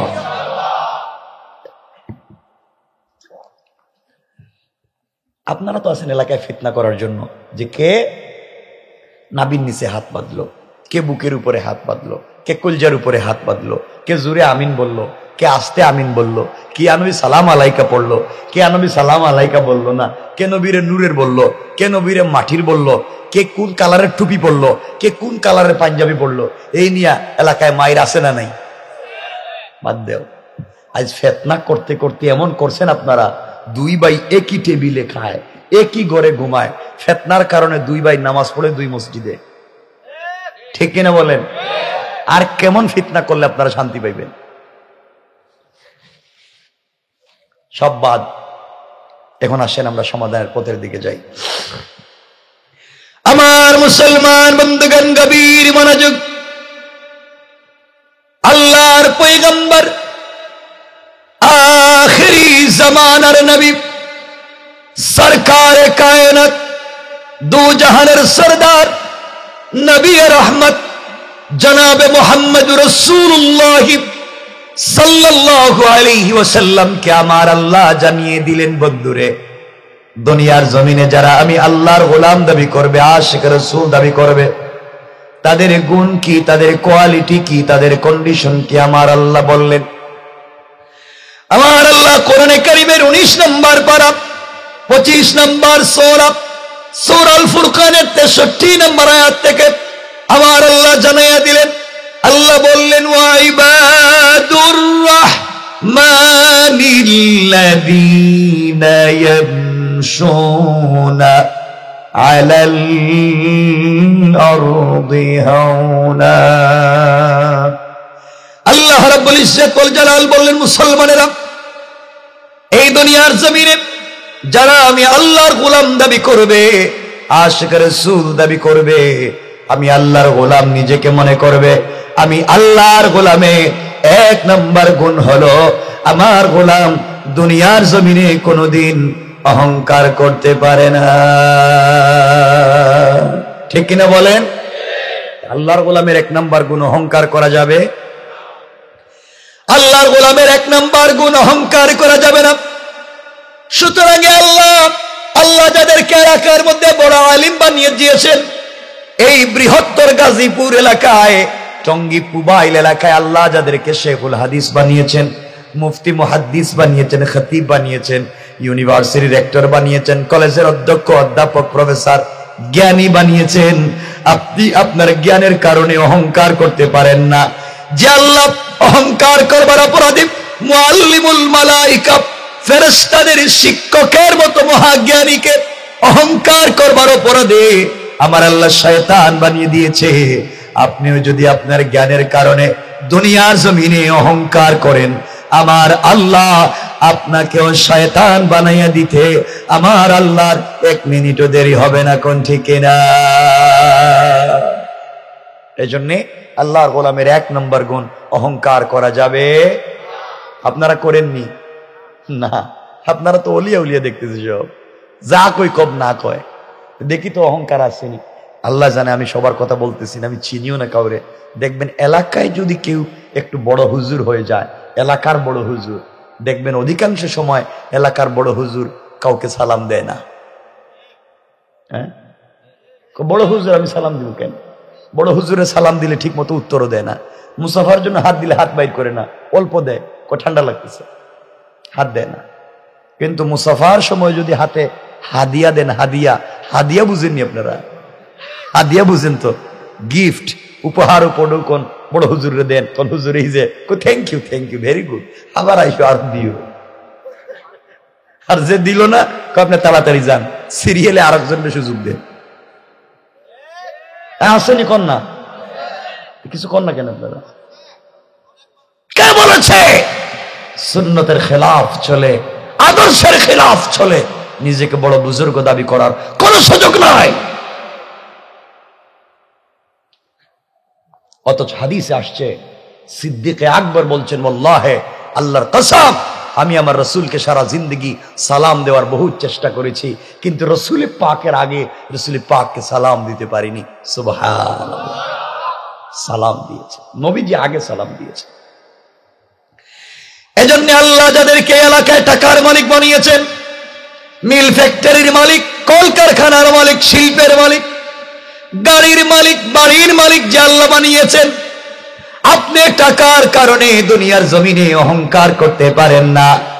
আপনি যদি সম্পদের কারণে দুনিয়ার জমিনে অহংকার করেন, আমার আল্লাহ চাইলে অপব্যবহারকারী শয়তানের ভাই আর যারা দুনিয়ার জমিনে সন্তানের সম্পদের কারণে অহংকার করে, আমার আল্লাহ বলছেন অহংকারের অপরাধে আমি আল্লাহ চাইলে থাবড়াইয়া 10 তলা থেকে গাছতলায় নামাইয়া দিতে আমার আল্লাহর 1 মিনিটও দেরি হবে না। কোন ঠিক না?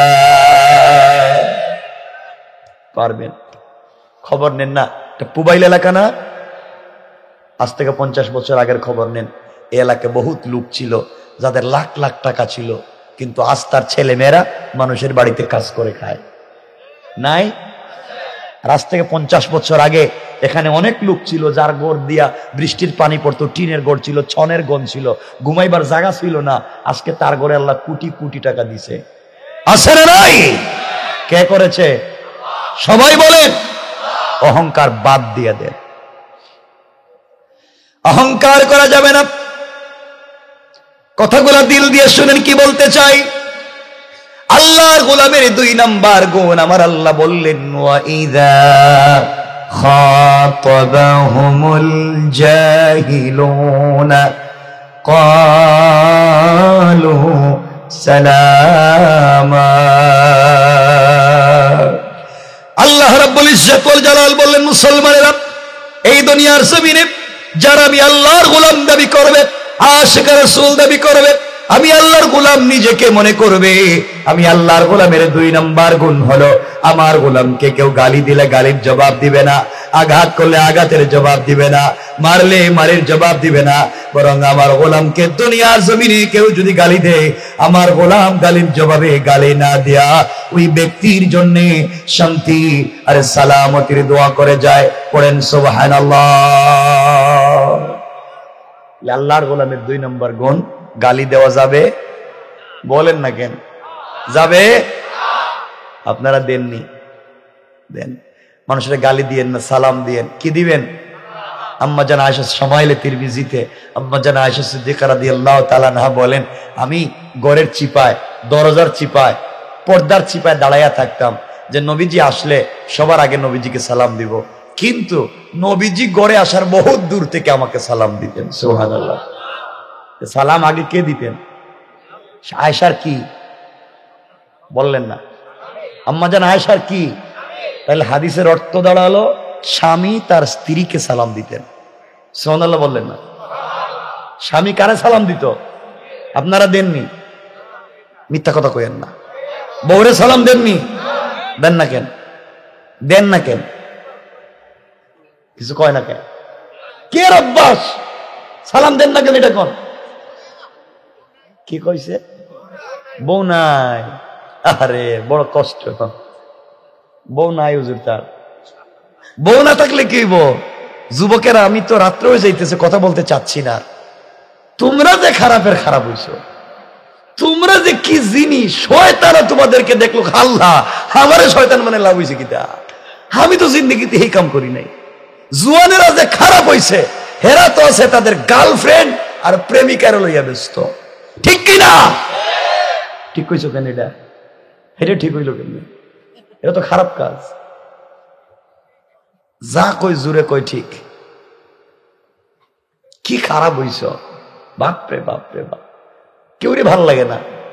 কলজার টুকরা প্রেমিকা ফোন দিলে বাতির প্লেট ফালাইয়া কুত্তার মতো পেন্ট না পরে দৌড়ায়, তাও দেখা করতে হইল। শয়তানি বাদ দাও, ভালো হয়ে যাও, আল্লাহর পথে আসো। আমি বলবো কিছু কথা, একটু শুনো আমার বন্ধুগণ। নবীজি হাদিসে বলছেন তিনি স্ত্রীকে সালাম দিয়েছেন, তাহলে আমরা কি করব? কারে সালাম দিব? আজকের থেকে দিবেন তো যারা বিয়ে করছো।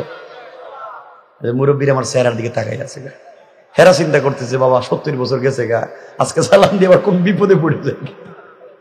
সালাম দিবেন তো ইনশাল্লাহ।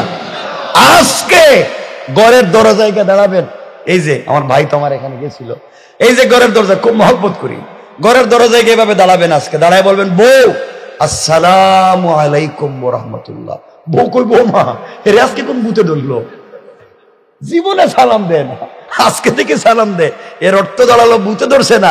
আপনি বলবেন ওয়াজটা কাজে লাগছে, ওয়াজের উপরে আমল চলতেছে। ঠিক কিনা বলেন? সালাম করবেন তো। মাঝে মাঝে বউরে নিজের হাতে খাওয়াইয়া দিবেন, মুখে উঠাইয়া। কিরে হাসতেছো কেন? বিয়ে করছো? তাহলে হাসো কেন তুমি? বউরে খাওয়াইবেন তো। যারা বিয়ে করছে হেরা কয় না কেন? আরে আপনারা যারা বিয়ে করছেন কোন খাওয়াইবেন? মুরব্বী কোন খাওয়াইবেন? বউরে খাওয়াইবেন মুখে উঠে। বউরে খাওয়াইতে পারেন না,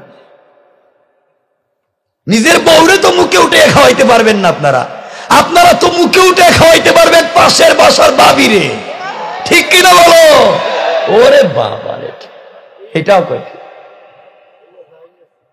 কিরে ভাই, ওয়াজ কিতা করতাম, যা কই কয় ঠিক। এগুলো ভালো কাজ না। দিনের পথে আসো, ইসলামকে ভালোবাসো। মাঝে মাঝে বউর কাপড় ধুইয়া দিও, মাঝে মাঝে বউর রান্না বান্নায় সহযোগিতা কইরো, মাঝে মাঝে মাথায় তেল দিয়ে বউর চুল আঁচড়াইয়া চুলরে বেনি করে দিও, মাঝে মাঝে বউরে কাপড় পরাইয়া দিও। ঠিক তো? কিতা ঠিক? জোরে কো ইনশাআল্লাহ, বলো ইনশাআল্লাহ। ইনশাআল্লাহ এভাবে যদি ঘরটা বানান তাহলে ঘর জান্নাতের টুকরা হয়ে যাবে। মাঝে মাঝে বউরে যে কাপড় পরাইলে, যেভাবে স্টাইল করালে, যেভাবে স্মার্টনেস তৈরি করলে স্ত্রীকে তোমার কাছে আকর্ষণীয় লাগে, এভাবে উপস্থাপন করবা নিজের সামনে বউকে। প্রয়োজনে যদি বউর চুল কালারিং করতে হয় করবা। কিছু কয় না কেন? না কইলা কেন? তুমি বুঝো কিছু? হ্যাঁ, সব বুঝে বুঝে যায়। কালো কালার করা যাবে না? সব করা যাবে। মহিলারা হচ্ছে জিনা, সৌন্দর্য। যেভাবে তুমি সুন্দর করতে পারো, ইসলাম বিবর্জিত কোনো পদ্ধতিতে নয়। কালো কালার করা যাবে না। যত কালার ভাল লাগে বউ করবে।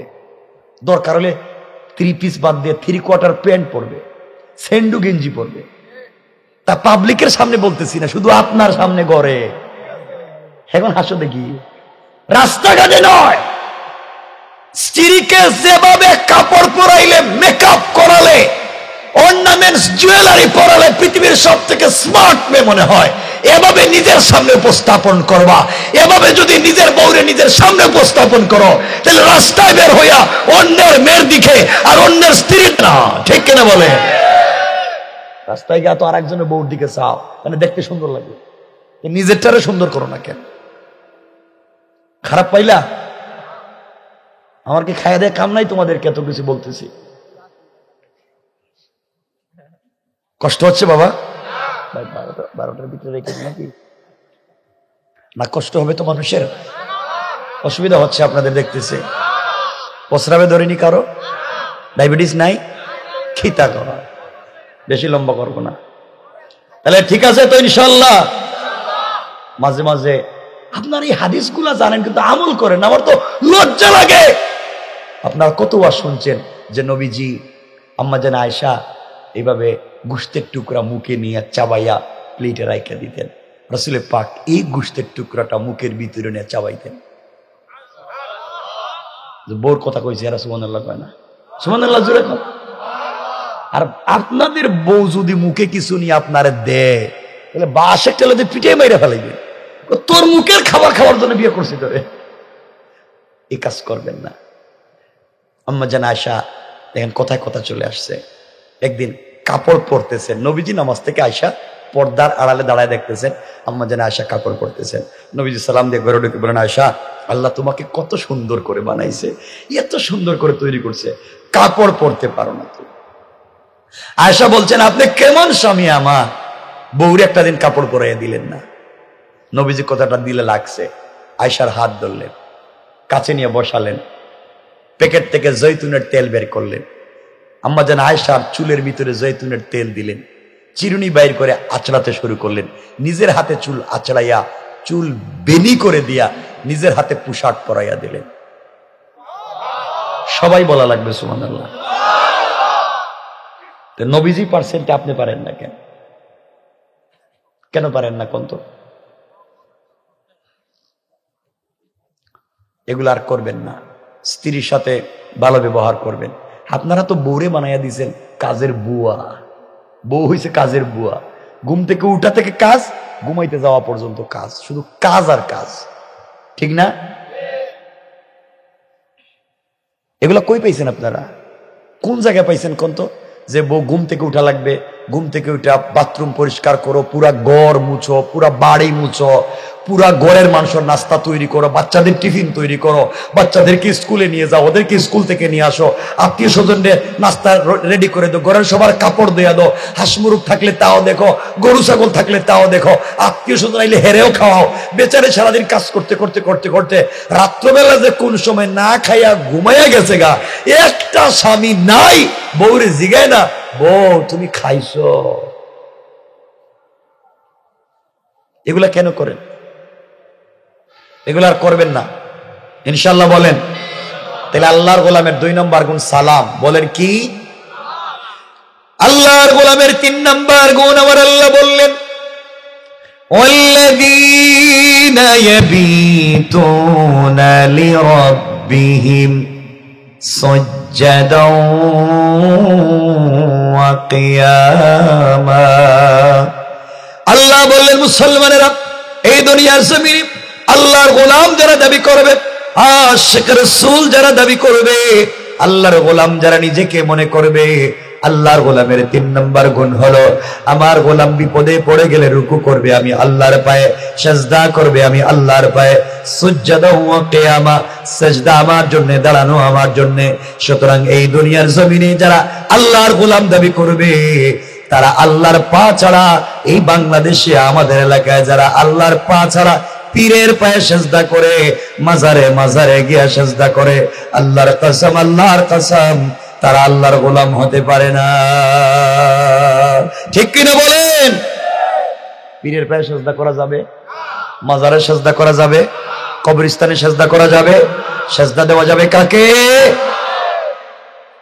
কয়টা গুণ বলছি? 1 নম্বর অহংকার করা যাবে, 2 নম্বর গালি দেওয়া যাবে, 3 নম্বর রুকু সিজদা কার পায়ে? 4 নম্বর গুণ, যেটা আমার আলোচ্য আয়াত। 4 নম্বর গুণ আমার আল্লাহ বললেন, ওয়াল্লাযীনা ইয়াকুলুনা রাব্বানা সরিফ আন্না আযাব জাহান্নাম ইন্না আযাবাহা কানা গারামা। আল্লাহ বললেন, মুসলমানেরা, এই দুনিয়ার জমিনে যারা আমি আল্লাহর গোলাম দাবি করবে, আশিক রাসূল নিজেকে দাবি করবে, আমি আল্লাহর গোলামের 4 নম্বর গুণ হলো, সাকারাত শুরু হয়ে যাওয়ার আগে, গারগারা শুরু হয়ে যাওয়ার আগে, কবরে চলে যাওয়ার আগে, মালাকুল মউত পৌঁছে যাওয়ার আগে, আজরাইল চলে আসার আগে, আমার যে গোলাম গোটা জিন্দেগীর অপরাধের জন্য আমি আল্লাহর দরবারে 2টা হাত উঠিয়ে ক্ষমা চাইবে। আল্লাহ রাব্বুল ইজ্জত ওয়াল জালাল বললেন, বান্দারে, ক্ষমা চাইতে দেরি হবে, আমি আল্লাহ আমার বান্দার গোটা জিন্দেগীর অপরাধগুলোকে ক্ষমা করে দিতে আমি আল্লাহর 1 মিনিটও দেরি হবে না। পড়েন সুবহানাল্লাহ। যত বড় অপরাধী, দিল দিয়ে শোনো যুবক, খুব লম্বা করব না, শেষ করে ফেলবো, মনোযোগ দিয়ে শোনো। তুমি কেন নামাজ পড়ো না? কেন আল্লাহর কাছে যাও না? গুনাহ করেছো, জেনা করেছো, খারাপ কাজ করে ফেলেছো, ইয়াবা খেয়ে ফেলেছো, ফেনসিডিল খেয়ে ফেলেছো, শয়তানি নাফরমানি করে ফেলেছো, এখন আর ভাল লাগে না, ভয় আর যাও না মসজিদে, দূর, সব বাদ দেও। গুনাহ হয়েছে তো হয়েছে, কি হয়ে গেছে তো হয়ে গেছে। রব বলেছেন, যা, গুনাহ হয়েছে তো কি হয়েছে, করে ফেলছিস তো হয়ে গেছে, আয় আমার কাছে আয়, আমি রব তোকে বলে দিলাম। বান্দা, অন্যায়ের কারণে পীর তার মুরিদকে খানকাত থেকে বের করে দিতে পারে, অপরাধের কারণে টিচার তার স্টুডেন্টকে স্কুল থেকে বের করে দিতে পারে, অপরাধের কারণে মা বাপ তার সন্তানকে তেজ্য পুত্র করে গ্রাম থেকে বের করে দিতে পারে, বড় অপরাধের কারণে রাষ্ট্র তার নাগরিককে বের করে দিতে পারে। আমি আল্লাহ বললাম, বান্দা, 1 কোটি গুনাহ করেও একটা বার যদি সিজদায় গিয়া আমাকে সুবহান বলে ডাক দেস, আমি আমার রহমতের সবগুলা দরওয়াজা তোর জন্য খুলে দেই।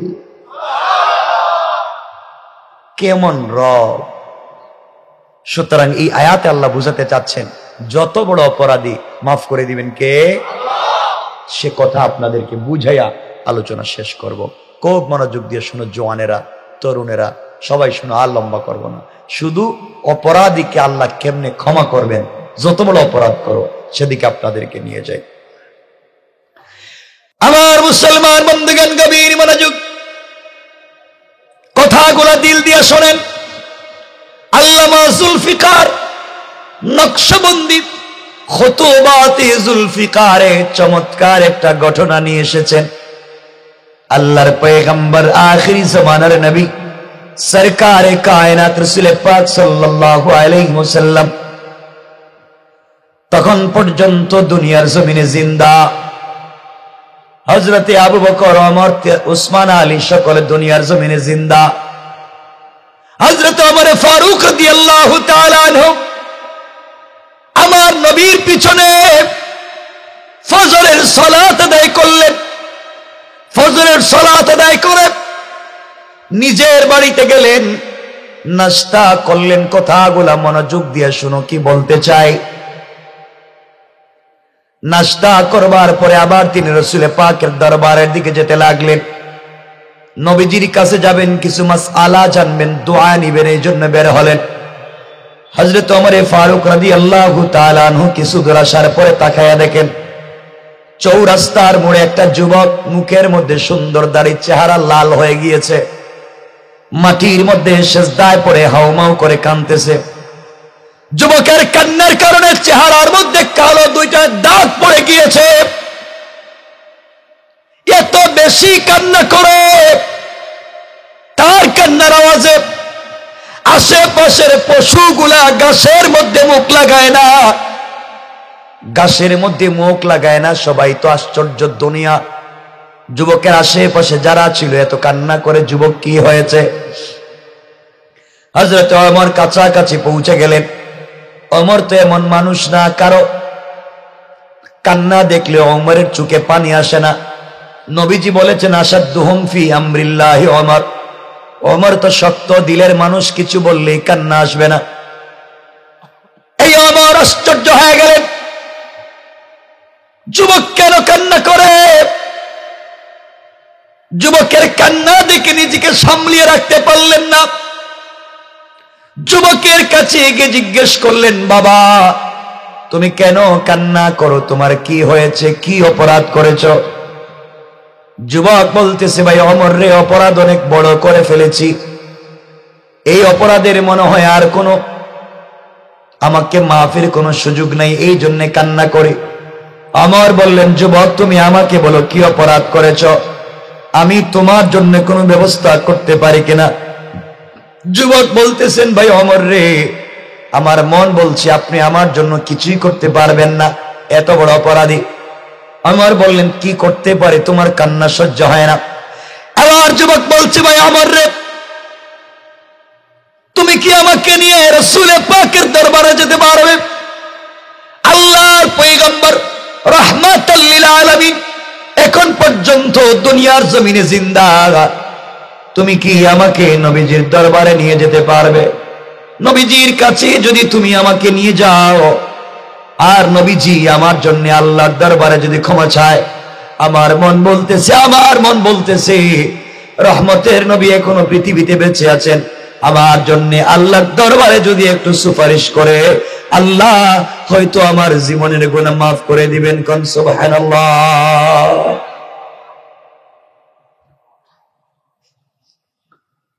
এবার ওমর বললেন, যুবক চলো। যুবকটাকে নিয়ে চললেন রাসূল পাকের দরবারের দিকে। দীর্ঘ পথ চলবার পরে নবীজির বাড়ি পর্যন্ত পৌঁছে গেলেন। রাসূল পাকের দরজায় নক করলেন, নবীজি দরওয়াজা খুলে দিলেন। ওমর বললেন, ইয়া রাসূলুল্লাহ, ইয়া হাবিবাল্লাহ, পয়গম্বরে আরবি, আমি একজন অপরাধীকে আপনার বাড়িতে নিয়ে এসেছি। গুনাহ করে ফেলেছে, অন্যায় করে ফেলেছে। অন্যায়ের কারণে সে সিজদার মধ্যে পড়ে কান্না করছিল রাস্তার মোড়ে মোড়ে। আমি তাকে আপনার দরবারে নিয়ে এসেছি, সে অপরাধগুলো আমাকে বলতে চায় না। আপনি জিজ্ঞাসা করেন কি হয়েছে, আপনি বললে হয়তো আপনাকে কিছু বলবে। আমার নবীজি ঘরের ভিতরে ডাক দিয়ে নিলেন। আগে বললেন, যুবক রে, কি অপরাধ করেছো জানতে চাই না। কান্না করেছো, আমার মনে হয় রাত্রবেলা কিছু খাও নাই, সকাল বেলাও খাও নাই। আসো আগে নাস্তা করো, শরীরটাকে ঠিক করো, পরিষ্কার হও। এরপরে নবীজি বললেন, যুবক বলো তোমার কি হয়েছে।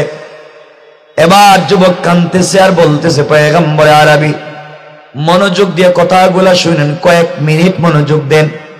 পয়গম্বরে আরবী, আমি জীবনে অপরাধ করেছি, অন্যায় করেছি, এত বড় অপরাধ করেছি, মনে হয় জীবনে আর বাঁচবো না। এত বড় অপরাধ, আমার অপরাধ মনে হয় পৃথিবীতে আর ক্ষমা হবে না। এবার নবীজি বললেন, যুবক বলো কি অপরাধ করেছ যে অপরাধ ক্ষমা হবে না? পৃথিবীতে কি এমন কোন অপরাধ আছে? তুমি আমাকে বলো, এত বড় অপরাধ কি করেছ যুবক রে? তোমার গুনাহ কি আল্লাহর পুরা জমিনের চাইতে বড়? যুবক কান্না করে বলছে, পয়গম্বরে আরবী, ওগো কলিজার টুকরা রাসূলে পাক, আমার মন বলতেছে আমি এত বড় গুনাহ করে ফেলেছি, আমার গুনাহ মনে হয় পুরা জমিনের চাইতে বড়। এবার নবীজি বললেন, যুবকরা তুমি জবাব দাও, তোমার গুনাহ কি আল্লাহর সবগুলো আসমানের চাইতে বড়? যুবক বলছে, পয়গম্বরে আরবী, আমার মন বলছে আমার গুনাহ সবগুলো আসমানের চাইতে বড়। নবীজি বললেন, যুবক জবাব দাও, তোমার গুনাহ আসমান জমিন মিলায়া যত বড় হয়, 7টা আসমান পুরা জমিন মিলালে যত বড় হয়, এর চাইতেও কি তোমার গুনাহ বড়? যুবক কান্না করে বলছে, পয়গম্বরে আরবী, আমার মন বলছে আমি আরো বড় গুনাহগার, আরো বড় গুনাহ করে ফেলেছি। এবার নবীজি বললেন, যুবক জবাব দাও, তোমার গুনাহ কি জান্নাতে একটা মাঠ আছে যার নাম মসজিদ, এই মসজিদ নামক মাঠের চাইতে কি তোমার গুনাহ বড়? যুবক বলতেছে, পয়গম্বর আরবী, আমার মন বলছে আমার গুনাহ আরো বড়। এবার নবীজি বললেন, যুবক রে, তোমার কাছ থেকে জানতে চাই, তোমার গুনাহ কি সিদরাতুল মুনতাহার চাইতে বড়? যুবক বলছে, ও পয়গম্বর আরবী, আমার মন বলছে আরো বড়। নবীজি দাঁড়িয়ে যুবকের হাত ধরে ফেললেন আর বললেন, বলো তোমার গুনাহ কি আল্লাহর 7টা জাহান্নামের চাইতে বড়? যুবক কান্না করতেছে আর বলতেছে, পয়গম্বরে আরবী, আমার মন বলছে আমার গুনাহ আল্লাহর 7টা জাহান্নামের চাইতে বড়। এবার নবীজি বলছেন, যুবক জবাব দাও, তোমার গুনাহ কি আল্লাহর 8টা জান্নাতের চাইতে বড়? যুবক কান্না করতেছে আর বলতেছে, পয়গম্বরে আরবী, আমি এত বড় গুনাহ করেছি, এত বড় অপরাধ করেছি, আমার মন বলছে আল্লাহ আমাকে একটা জান্নাতও দিবেন না, আমার গুনাহ তো আরো বড়। এবার নবীজি বললেন, যুবক জবাব দাও, তোমার গুনাহ কি আল্লাহর আরশ কুরসির চাইতে বড়? যুবক বলছে, পয়গম্বরে আরবী, মন বলছে আরো বড়। এবার নবীজি বললেন, যুবক জবাব দাও, লৌহ কলমের চাইতেও কি তোমার গুনাহ বড়? যুবক বলছে, পয়গম্বরে আরবী, আমার মন বলছে আমার গুনাহ আরো বড়।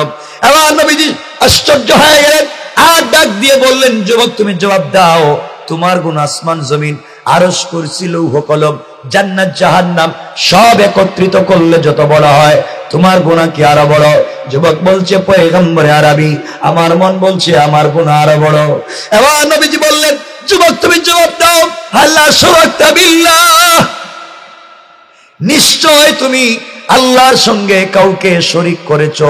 আল্লাহ বলেছেন, ইন্নাহু মাইয়ুশরিক বিল্লাহ ফাকাদ হারামাল্লাহু আলাইহিল জান্নাহ ওয়া মাওয়াহুন নার ওয়া মা লিয-যালিমিন মিন আনসার। যারা শিরিক করে, শরীক করে, তাদের জন্য জান্নাত হারাম, তাদের জন্য জাহান্নাম ওয়াজিব, তাদের অনন্তকালের ঠিকানা হচ্ছে জাহান্নাম, কোনদিন কোনো সাহায্যকারী পাওয়া যাবে না। যুবক তুমি কি শিরিক করেছো? যুবক কাঁদতেছে আর বলতেছে, পয়গম্বরে আরবী, না, আমি শিরিকও করি নাই। নবীজি বললেন, তাহলে জবাব দাও, হাল কাতালতা নাফসা, তুমি অন্যায়ভাবে কাউকে কি হত্যা করেছো? কারণ অন্যায়ভাবে কাউকে হত্যা করা মস্ত বড় অপরাধ। যুবক রে, তুমি কি কাউকে হত্যা করেছো? হুজুর না, আমি কাউকে হত্যাও করিনি, আমি শিরিকও করিনি। ও যুবক, এর চাইতে বড় গুনাহ তো আমার জানা মতে আর নাই। শিরিকও করলে না, কাউকে হত্যাও করলে না, এত বড় গুনাহ হয় কেমনে? যুবক বলতেছে, পয়গম্বরে আরবী, আমি হলাম, আমার গুনাহ এত বড়, এত বড়, আপনাকে বললে কষ্ট পাবেন। নবীজি ডাক দিয়া বললেন, যুবক বলে দাও। যুবক ডাক দিয়া বলছে, পয়গম্বরে আরবী, আমি হলাম এই মদিনার সব থেকে বড় কাফন চোরা। ঈশ্বর, আপনাদের কষ্ট হইতেছে মনে হয়? 12টা হয়ে গেছে, আমি রাইকা দিব এখন? ভাই আমি রাইকা দিই? আপনাদের তো ব্যবসায় মনে হচ্ছে অসুবিধা হইতেছে। দেখি একটু হাত তুলেন তো, কারা ঘুমাইছেন দেখি। ওরে আল্লাহ রে, হ্যাঁ উল্টা দেখি, হাত উঠেও ঘুমায়। হেরা আরেকটু জাতি আল্লাহ জানে।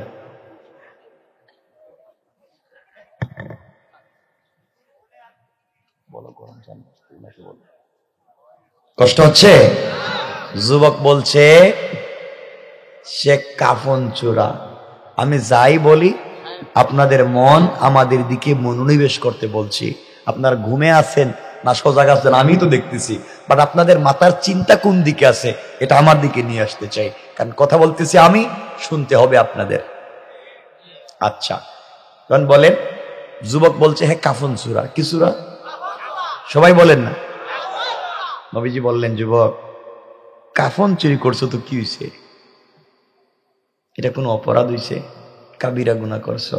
আমি নবীজি জিন্দা, আমি এখনো জিন্দা, রহমতের দরওয়াজা খোলা, দৌড় তোমার জন্য আমি আল্লাহর দরবারে ক্ষমা চাইব, আল্লাহ তোমাকে মাফ করে দিবেন। যুবক, হুজুর না, আমি তো গুনার কথা বলি নাই, শুধু শুরু করছি।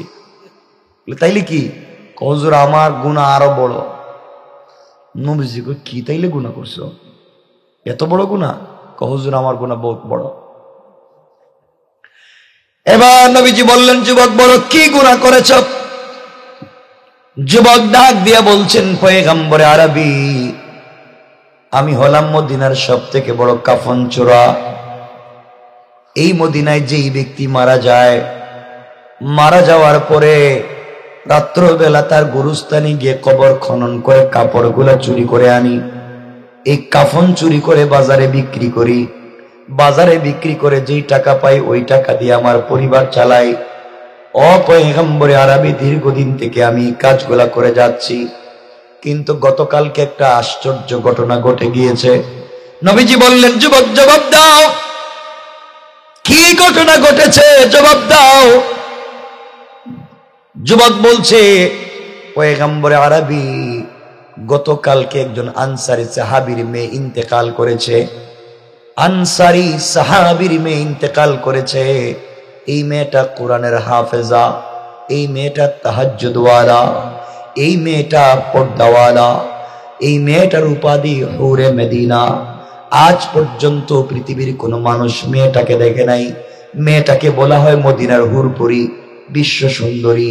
এই মেয়েটা সারাদিন রোজা রাখে, সারা রাত তাহাজ্জুদের সালাত পড়ে। আজ পর্যন্ত কোন ছেলে মেয়েটাকে স্পর্শ করে নাই। পৃথিবীর ছেলেরা তাকে দেখবার জন্য বড় পাগল, কিন্তু মেয়েটাকে দেখা যায় না। পয়গম্বরে আরবি, মেয়েটা গতকালকে ইন্তেকাল করেছে। ইন্তেকাল করবার পরে তার পরিবার, তার আত্মীয় স্বজন মিলে মেয়েটাকে গোসল করাইয়া, কাফন পরাইয়া, জানাজার নামাজ পড়াইয়া কবরের ভিতরে রেখে দিয়েছে। পয়গম্বর, এই মেয়েটাকে কবরের ভিতরে যখন রেখে দিয়েছে, রাত্র যখন গভীর হয়েছে, আমি আমার চিরাচরিত নিয়ম অনুযায়ী কাফন চুরি করবার জন্য গুরুস্থানে চলে যাই। পয়গম্বরে আরবি গুরুস্থানে যাওয়ার পরে নতুন কবর আমি খনন করতে শুরু করি। কবর খনন করতে করতে কবরের ভিতরে ঢুকে যাই। কবরের ভিতরে গিয়ে এই মেয়ের শরীর থেকে 5টা কাফনের কাপড় চুরি করে মেয়েটাকে উলঙ্গ করে কবরের ভিতরে রেখে দিয়ে আমি কবর থেকে উঠে যাই। পয়গম্বরে আরবি, কবর থেকে আমি উঠে যাব, এমন সময় আমার কানের পর্দা একটা আওয়াজ চলে এসেছে। কে যেন আমাকে বলতেছে, যুবক রে, তোমার মতো আহাম্মক, তোমার মতো বেওকুফ দুনিয়ার জমিনে আর নাই, তোমার মতো বেওকুফ আল্লাহর জমিনে আর নাই। যুবক রে, যেই মেয়েটাকে একটা বার দেখবার জন্য পৃথিবীর যুবকেরা কোটি টাকা নিয়ে দাঁড়িয়ে থাকে, যেই মেয়েটাকে এখন পর্যন্ত পৃথিবীর কোনো পুরুষ স্পর্শ করে নাই, যেই মেয়েটা এখন পর্যন্ত বিয়ে করে নাই, যেই মেয়েটা পৃথিবীর কোনো মানুষকে দেখে নাই, এমন একটা বিশ্ব সুন্দরী মেয়েটাকে কবরের ভিতরে তুমি উলঙ্গ করে ফেলে দিয়ে চলে যাও। যুবক রে, তোমার ভিতরে কি যৌবনের চাহিদা নাই? তোমার ভিতরে কি শারীরিক চাহিদা মিটাবার মতো শক্তি নাই? যুবক রে, তুমি যদি এই মুহূর্তে কবরের মধ্যে এই মেয়েটার সঙ্গে জেনা করো, বলেন নাউজুবিল্লাহ, তুমি যদি এই মুহূর্তে কবরের ভিতরে মেয়েটার সঙ্গে জেনা করো, বিশ্ব সুন্দরী মেয়ের সঙ্গে জেনা করতে পারলে, পৃথিবীর সব থেকে সুন্দরী মেয়েকে মেলামেশা করতে পারলে, যুবক রে মেয়েটা মরে গিয়েছে, তোমাকে বাধা দিবে না, এলাকার কেউ দেখবে না, কারণ সবাই বাড়িতে পৌঁছে গিয়েছে। মেয়েটার আত্মীয় স্বজন দেখবে না, কারণ এখানে কেউ নাই। যুবক, এই সুযোগ হাতছাড়া করা যায় না। এমন সুযোগ পৃথিবীতে তুমি আর পাবা না। তোমার হাতের টর্চ দিয়া, লাইট দিয়া, আলো দিয়া কবরের ভিতরে আলো লাগাইয়া দেখো যুবক রে, এমন মেয়ে পৃথিবীতে আর পাবা না। এই সুযোগ হাতছাড়া করা যায় না। পয়গম্বরে আরবি, আমি বুঝতে পারলাম না কথাগুলা কে বলতেছে। নিশ্চয় শয়তানের ওয়াসওয়াসায় পড়ে, শয়তানের কুমন্ত্রণায় পড়ে, শয়তানের কথা শুনে আমি আমার হাতের টর্চ, হাতের লাইট, হাতের আলো কবরের ভিতরে লাগাইয়া দিলাম। কবরের ভিতরে যখন আলো লাগাইয়া দিলাম, তাকাইয়া দেখি সত্যি বিশ্ব সুন্দরী। এত সুন্দর মেয়ে পৃথিবীতে আর হতে পারে না। পয়গম্বরে আরবি শয়তানের কুমন্ত্রণায় পড়ে, শয়তানের ওয়াসওয়াসায় পড়ে এক পর্যায়ে কবরের ভিতরে জিনা করলাম। সবাই চিৎকার করে আওয়াজ করে পড়েন না নাউজুবিল্লাহ। পয়গম্বরে আরবি জিনা করবার পরে আমি যখন কবর থেকে বের হয়ে যাব, আশ্চর্য ব্যাপার, শুনি কে যেন কথা বলতেছে। আমার মন বলছে মেয়েটা জীবিত হয়ে কথা বলতেছে। অন্ধকারে আমি কাউকে দেখতেছি না। মেয়েটা মনে হয় কথা বলে বলতেছে, মেয়েটা আমাকে বলতেছে, যুবক রে, ও যুবক, সত্যি তোর মতো হাম্মক দুনিয়ার জমিনে নাই। তোর মতো বেকুফ আর হতভাগা আল্লাহর জমিনে আর নাই। যুবক রে, তুই কেমনে আমার সঙ্গে নাফরমানি করলে? তুই কেমনে আমার সঙ্গে জেনা করলে?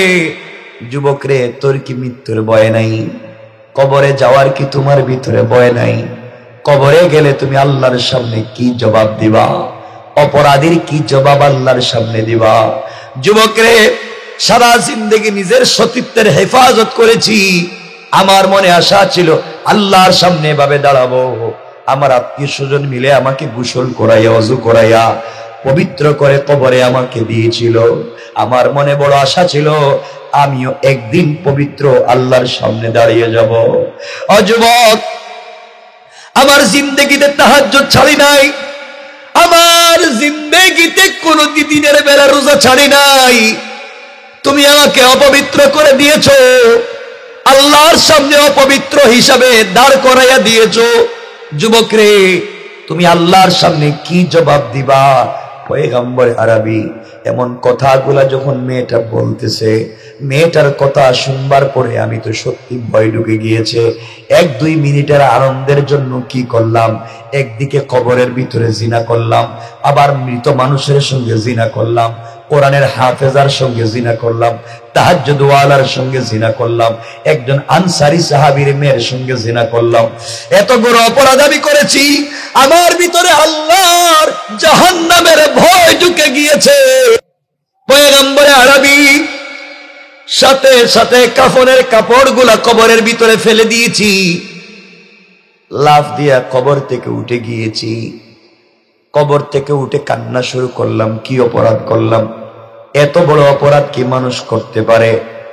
পয়গম্বরে আরবি আল্লাহর ভয়ে, জাহান্নামের ভয়ে, আযাবের ভয়ে কি করলাম, কি অপরাধ করলাম, কেন করলাম? কান্না করতে করতে সারা রাত কাটাইয়া দিয়েছি। ফজরের পরে আমি চৌরাস্তার মোড়ে সিজদায় পড়ে কাঁদতেছিলাম। ওমর আমাকে আপনার দরবারে নিয়ে এসেছেন। পয়গম্বরে আরবি, আমি জানতে চাই, বলেন না আমার মতো অপরাধীকে কি আল্লাহ ক্ষমা করবেন? আমাকে আপনার বাড়ি থেকে তাড়াইয়া দিয়েন না, রহমতের দরওয়াজা থেকে বের করে দিয়েন না। এই দুনিয়ার জমিনে আমার যে আর কেউ নাই, কে আমাকে ক্ষমা করবে? আমি কোথায় যাব? আমার নবী কথাগুলো শুনলেন, চোখের পানি ছেড়ে দিলেন, আর নিজেকে সামলিয়ে রাখতে পারলেন না, দাঁড়িয়ে গেলেন। আর ডাক দিয়ে বললেন, যুবক রে, সত্যি তোর মতো অপরাধী মনে হয় আল্লাহর জমিনে আর নাই। আমার মন বলছে সত্যি তোর মতো অপরাধী আর নাই। একদিকে জিনা করেছো, অপরদিকে কবরের ভিতরে জেনা করেছো, মরা লাশের সঙ্গে জেনা করেছো, তাহাজ্জুদ গুজারের সঙ্গে জেনা করেছো, হাফেজে কোরআনের সঙ্গে জেনা করেছো। এতগুলা জেনা করার পরে, অপরাধ করবার পরে তুমি আমার বাড়িতে দাঁড়িয়ে আছো। যুবক রে, জানি না তোমাকে আল্লাহ মাফ করবে কিনা, আমার জানা নাই।